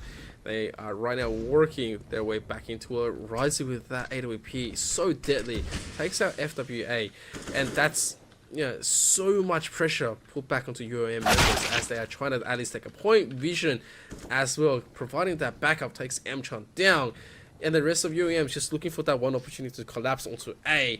Bosch trying to at least find the platform player, but the timing, it might work out for them, but the rest of UTS they are comfortable. They really want to take this one nice and slowly, and yeah, they're going to clean up, only dropping a Rising, but that AWP is not going to be picked up, and that needs to be repurchased. A little bit unfortunate right there, but that's going to be fine. Yeah, all looking good at the moment, honestly. Looks like UOM got a chance to try and see if they can bite back now as well. Nice molly early on there. Don't know if that's where they wanted it to go, but it's definitely going to work out. Good at getting a bit of damage out on it to Vision there. stopping the CTs from doing what they can. T's looking to break free on it to the A site though. Pass, ready with a flash. A little bit of shot coming out from Flape there. FWA actually finding them through the fire. Cheeky little spot. Flape goes bye-bye. They're trying to get some shots out. It doesn't work out at all. Vision at least going to be able to find a few kills with Rightsy from short there. Hello. FWA found it as well. So just as soon as UOM look like they're on track to a round win, UTS come crashing back in saying, hey, open up. It's our time to shine. And they will be able to take 5. 1 round between them now. And UOM on Eco. I'm worried. Yep. Open up. The police is here. Oh, open up, FBI. Oh, goodness me. We are absolutely going ahead into this map number 2. UOM right now currently struggling, and UTS absolutely alive together because of Frizy. Just because of that 1 AWP, he brought so much confidence back into the squad. Now they are absolutely loving it. They have the position, they have the advantages. They know they just have to sit on down. They don't really have to be committing too much out of it. And yeah, as VJack gets taken down right here, you can see just how aggressive Vision's position is. He knows exactly where they are. He's playing this like really perfectly. And there's going to be the backup. Flape is good for the 1, and Bosch tried his best to get the second one. And that's all she wrote. Like, all of a sudden, we're 6 apiece, and UTS making a comeback, putting UOM's economy in check, you know, to obviously make them suffer. And the confidence level right now is all UTS. UOM, though, never count them out, as they are committing to the full buy, and all eyes to see what results they're going to change up. See what they can manage here. Pass pushing up aggressively. Does spot one through the fire. So looks like they do find a little bit of traction that the enemies found previously. Pass going to be happy with that. But bear in mind, none of their teammates are supporting them on A now. Well, maybe there will be soon. I see a little rotate around the bend there on CT. So Pass holding under Palace. Could be a critical piece here. T's looking to hold towards the T-ramp there, as well as in Palace for the moment. Do have 1 creeping close. Flape, good angle. Might spot M-Chun here if they're not careful.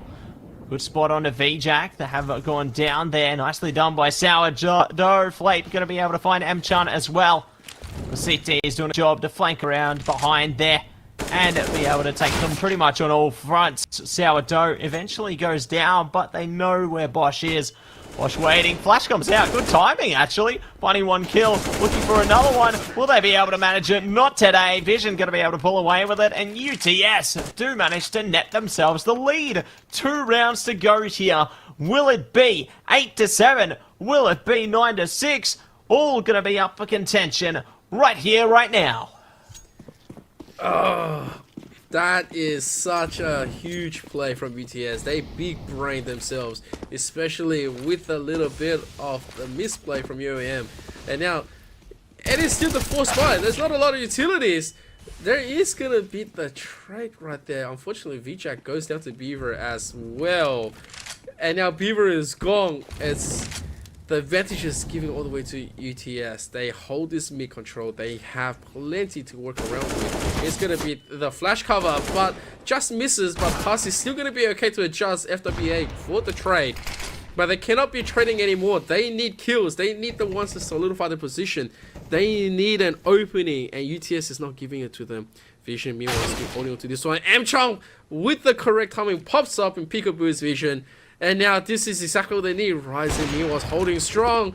And that is going to be lights out for M-Chong up to FWA. He holds the bomb. He's going to take the 1-on-1 duel, get a slice of this one. And I guess fortunately for him, Flape is at Palace and doesn't really see anything. There's still plenty of time for him to muck around with. And yeah, FWA, I highly doubt he's gonna be clearing as much as he can. Yeah, he's gonna descend, and then he's gonna go for the plants, and Flape is gonna shoot him from the top. Like, that's the script. And okay, FWA slowly back into a corner, trying to be smart about this one. Oh, it's no. gonna be the yep.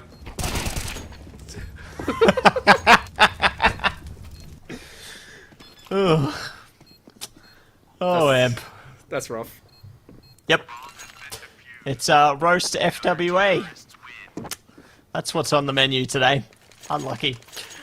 Well done, though, for UTS actually using their utility. Because I know some players, you know, they crack under the pressure. They don't think about it. They just think, you know, shoot gun. Don't throw the util in their belt. So good that they are able to actually rely upon that when it counted. Definitely putting them in good straits to take 8, but UOM, one more chance to see if they can take a 7 here, or that could be 9-6. Slipping past them, Vision, good patience, does catch them, swapping out for the AK here.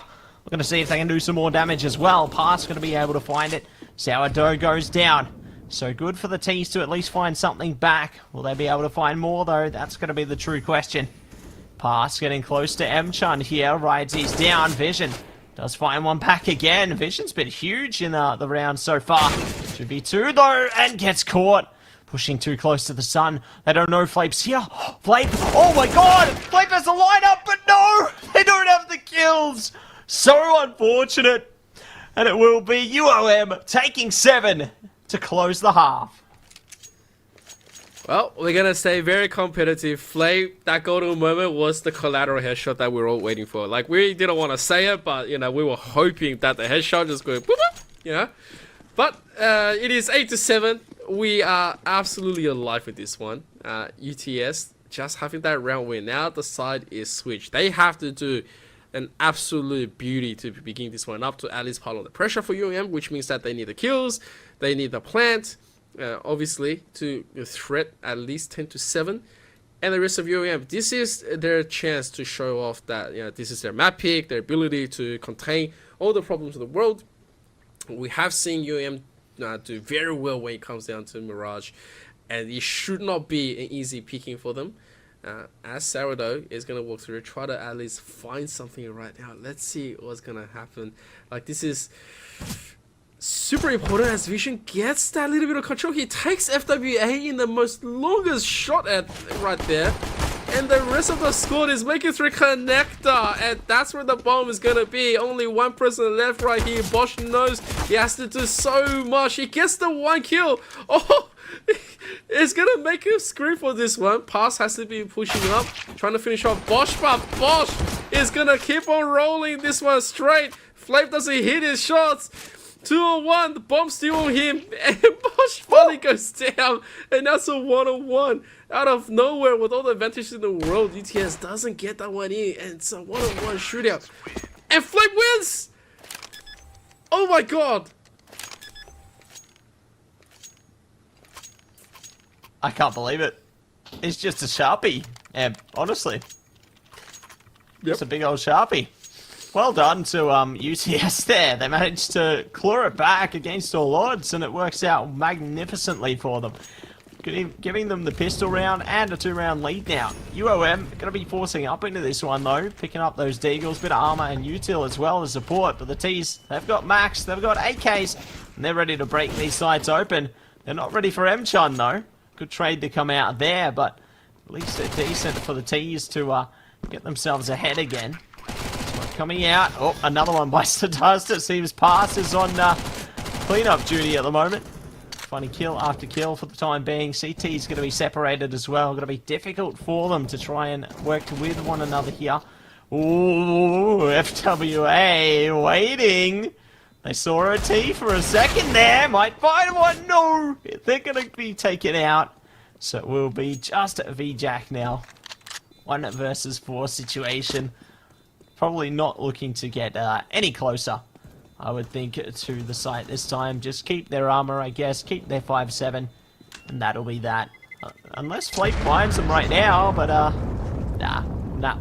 No chance. They didn't go up the stairs. Double digits for UTS, and an eco for UOM again.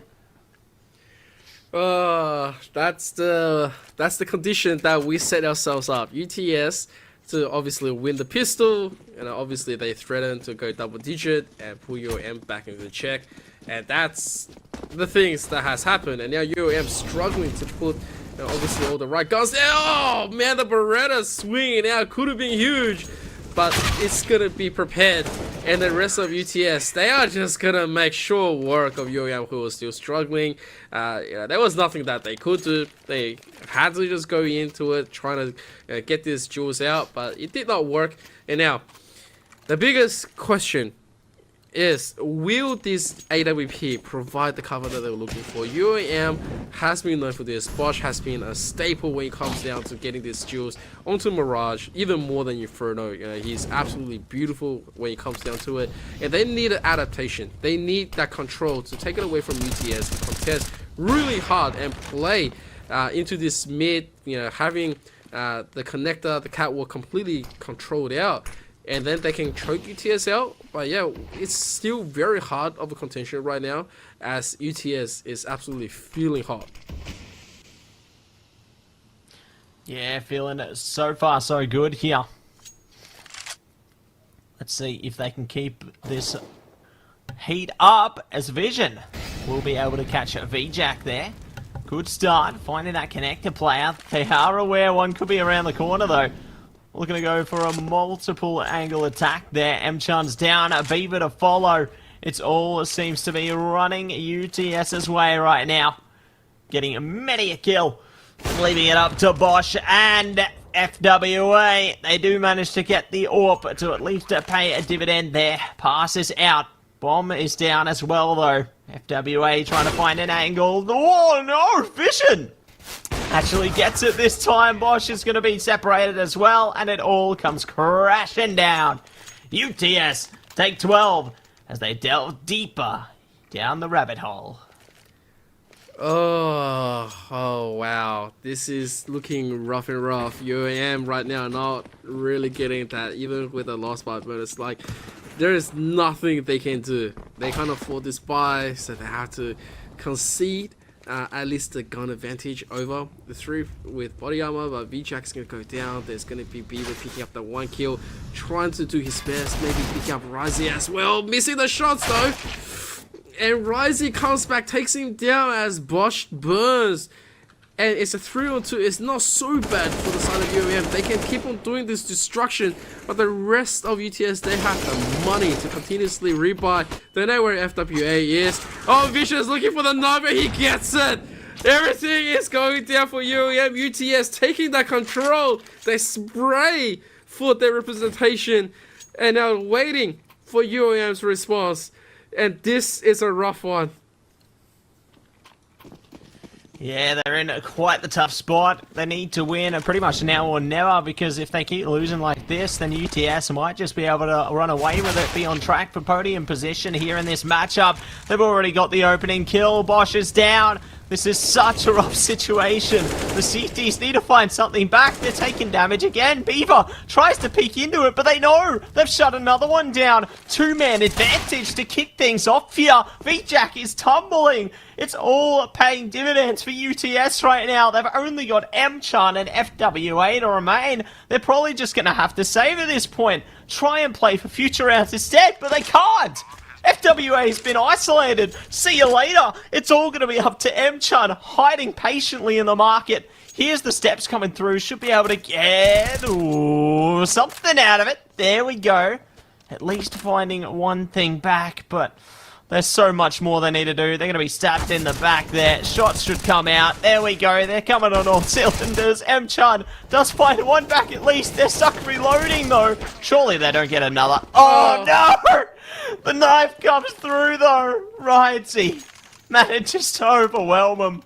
And it will be UTS taking 14. Oh my gosh, Eb. Wow. That was rough. That was a very expensive round. Double AWP in the hands of Bosch and Beaver. They both gets picked first to begin with. To make matters worse, VJack drops. And that was it. There's no response there right now. Once again, oh, Beaver though takes a really quick kill. We'll take that one. UAM is going to try to scrape by with whatever they have. M-Chong is down. It's a little bit of an opening that they're looking for. Sourdough barely sees Beaver. Knows exactly how to play this one. Beaver as well needs to make a decision. Either you're going to be going back into the palace and you're going to keep them in check and then go for the reroute. Otherwise you just sit there for the rest of the round because you're not going to get back up.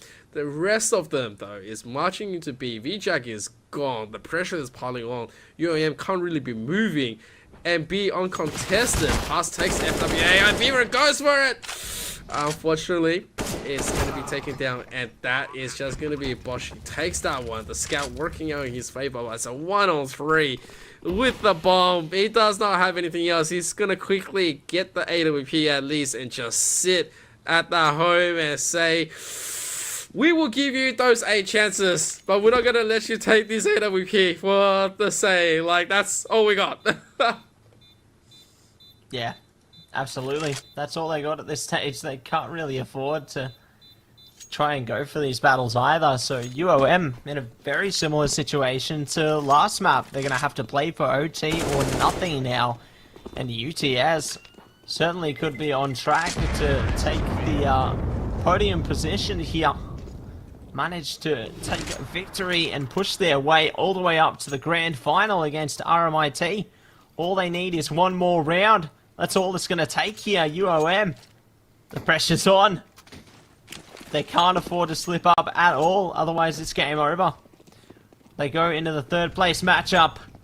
Let's see if they can do this right now. Ebb utility already coming out everywhere across the map. They get spotted. VJack does find one, traded immediately though. Beaver's gone as well. They're on track for a man advantage here. Alright now, Bosch is doing everything but he gets sprayed on FWA with beautiful double kill right now. Needs to do some more. Recovers the AWP in this situation. It gets right through the smoke and now it's up to Mchung. The hopes and dreams of holding on for UAM is on his shoulders. Thankfully enough, no bomb's going to be planted just yet. UTS is absolutely loving this. They're feeling the confidence. They're doing everything they can. And they are just going to jump back and get the bomb. 1 minute left. They have plenty of things to go with. Mchung has a kit, has utilities. Like, he's got one opportunity, just one chance to make this right to hold. And the position, let's just say, it's not altogether there. As he gets wrong, and there is going to be the plant at A. Mchung.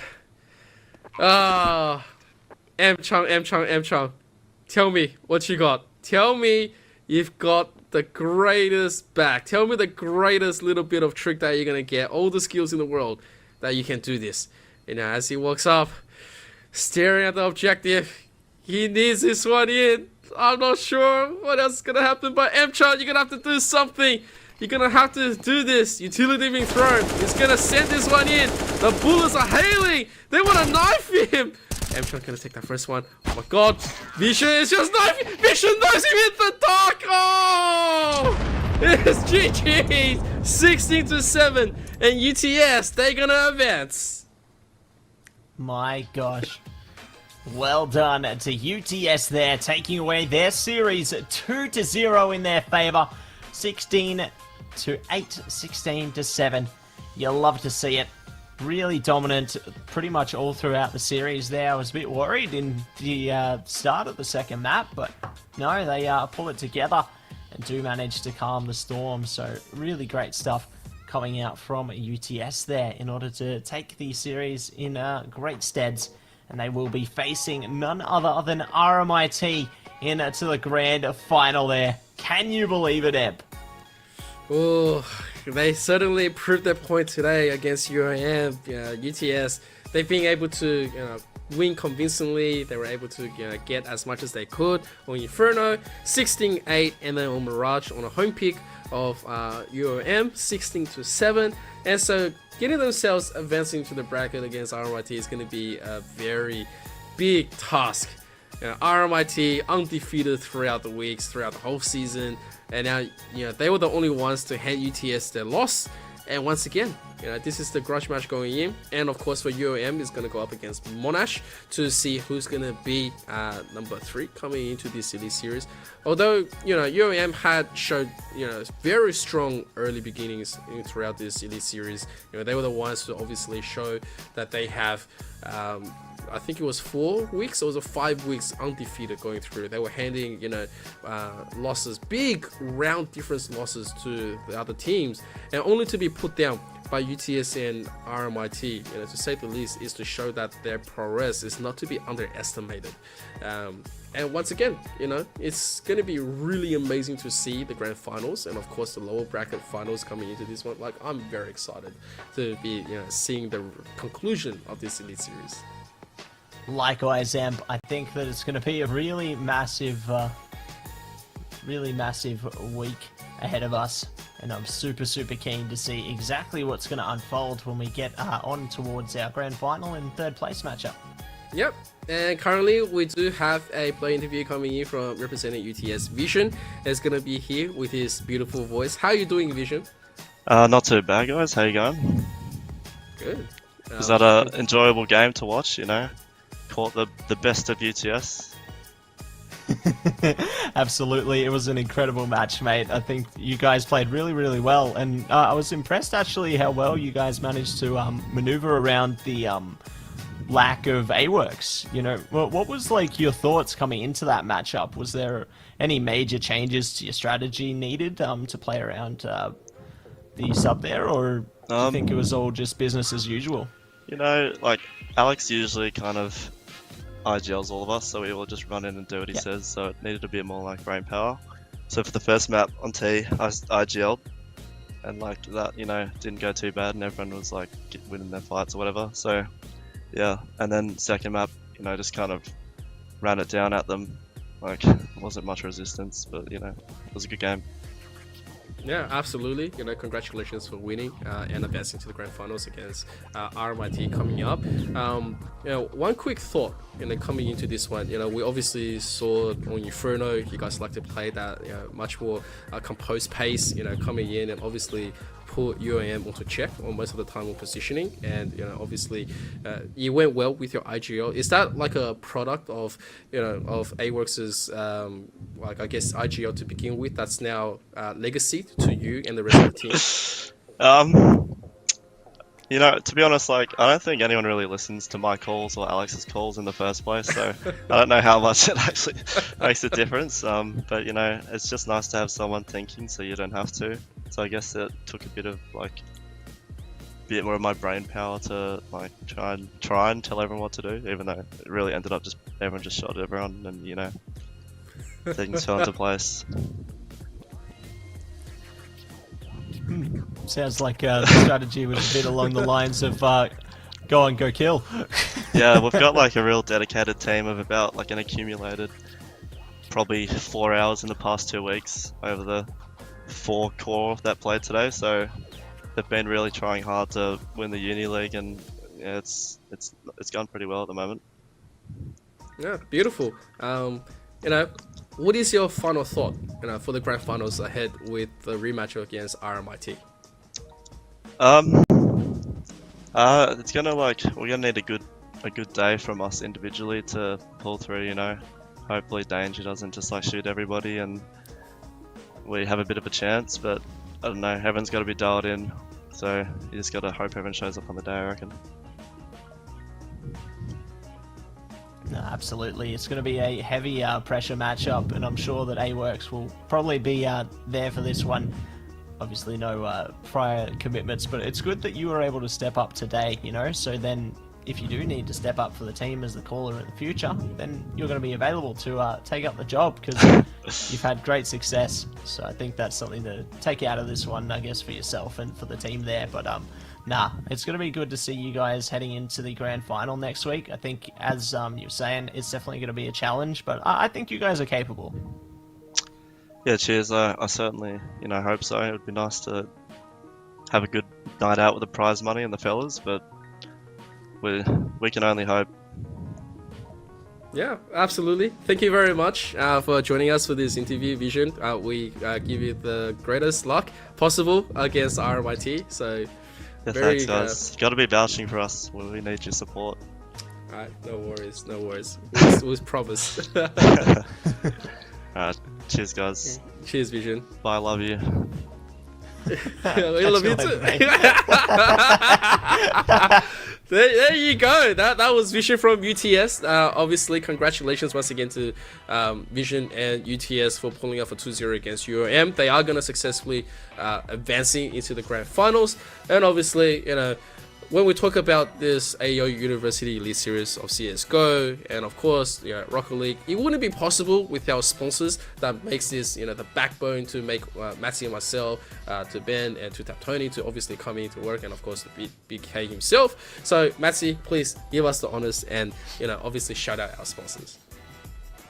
Thank you so much, Amp. I will do just that. So, to start things off here, we do want to say a big shout out to Predator Gaming, the gaming PC partner who provide high-end gaming-focused PC solutions in both laptop and desktop formats powered by Intel. Next up, it's going to be AOC Monitors, the gaming and monitor partner who provide a best-in-class monitor solutions for gaming and all other needs. And next up, it's going to be Indomie, the noodle partner, made with high-quality flour, selected ingredients, and spices. A plate of Indomie mee goreng will certainly brighten up your day. Try any one of the flavors available today from your local grocer or at indomie.com.au. And last but not least, it is Game on Cancer, the charity of choice for the AEL who fund much-needed cancer research projects. If you'd like to donate, please head to the AEL's Deal to Fire campaign page and click on the QR code below.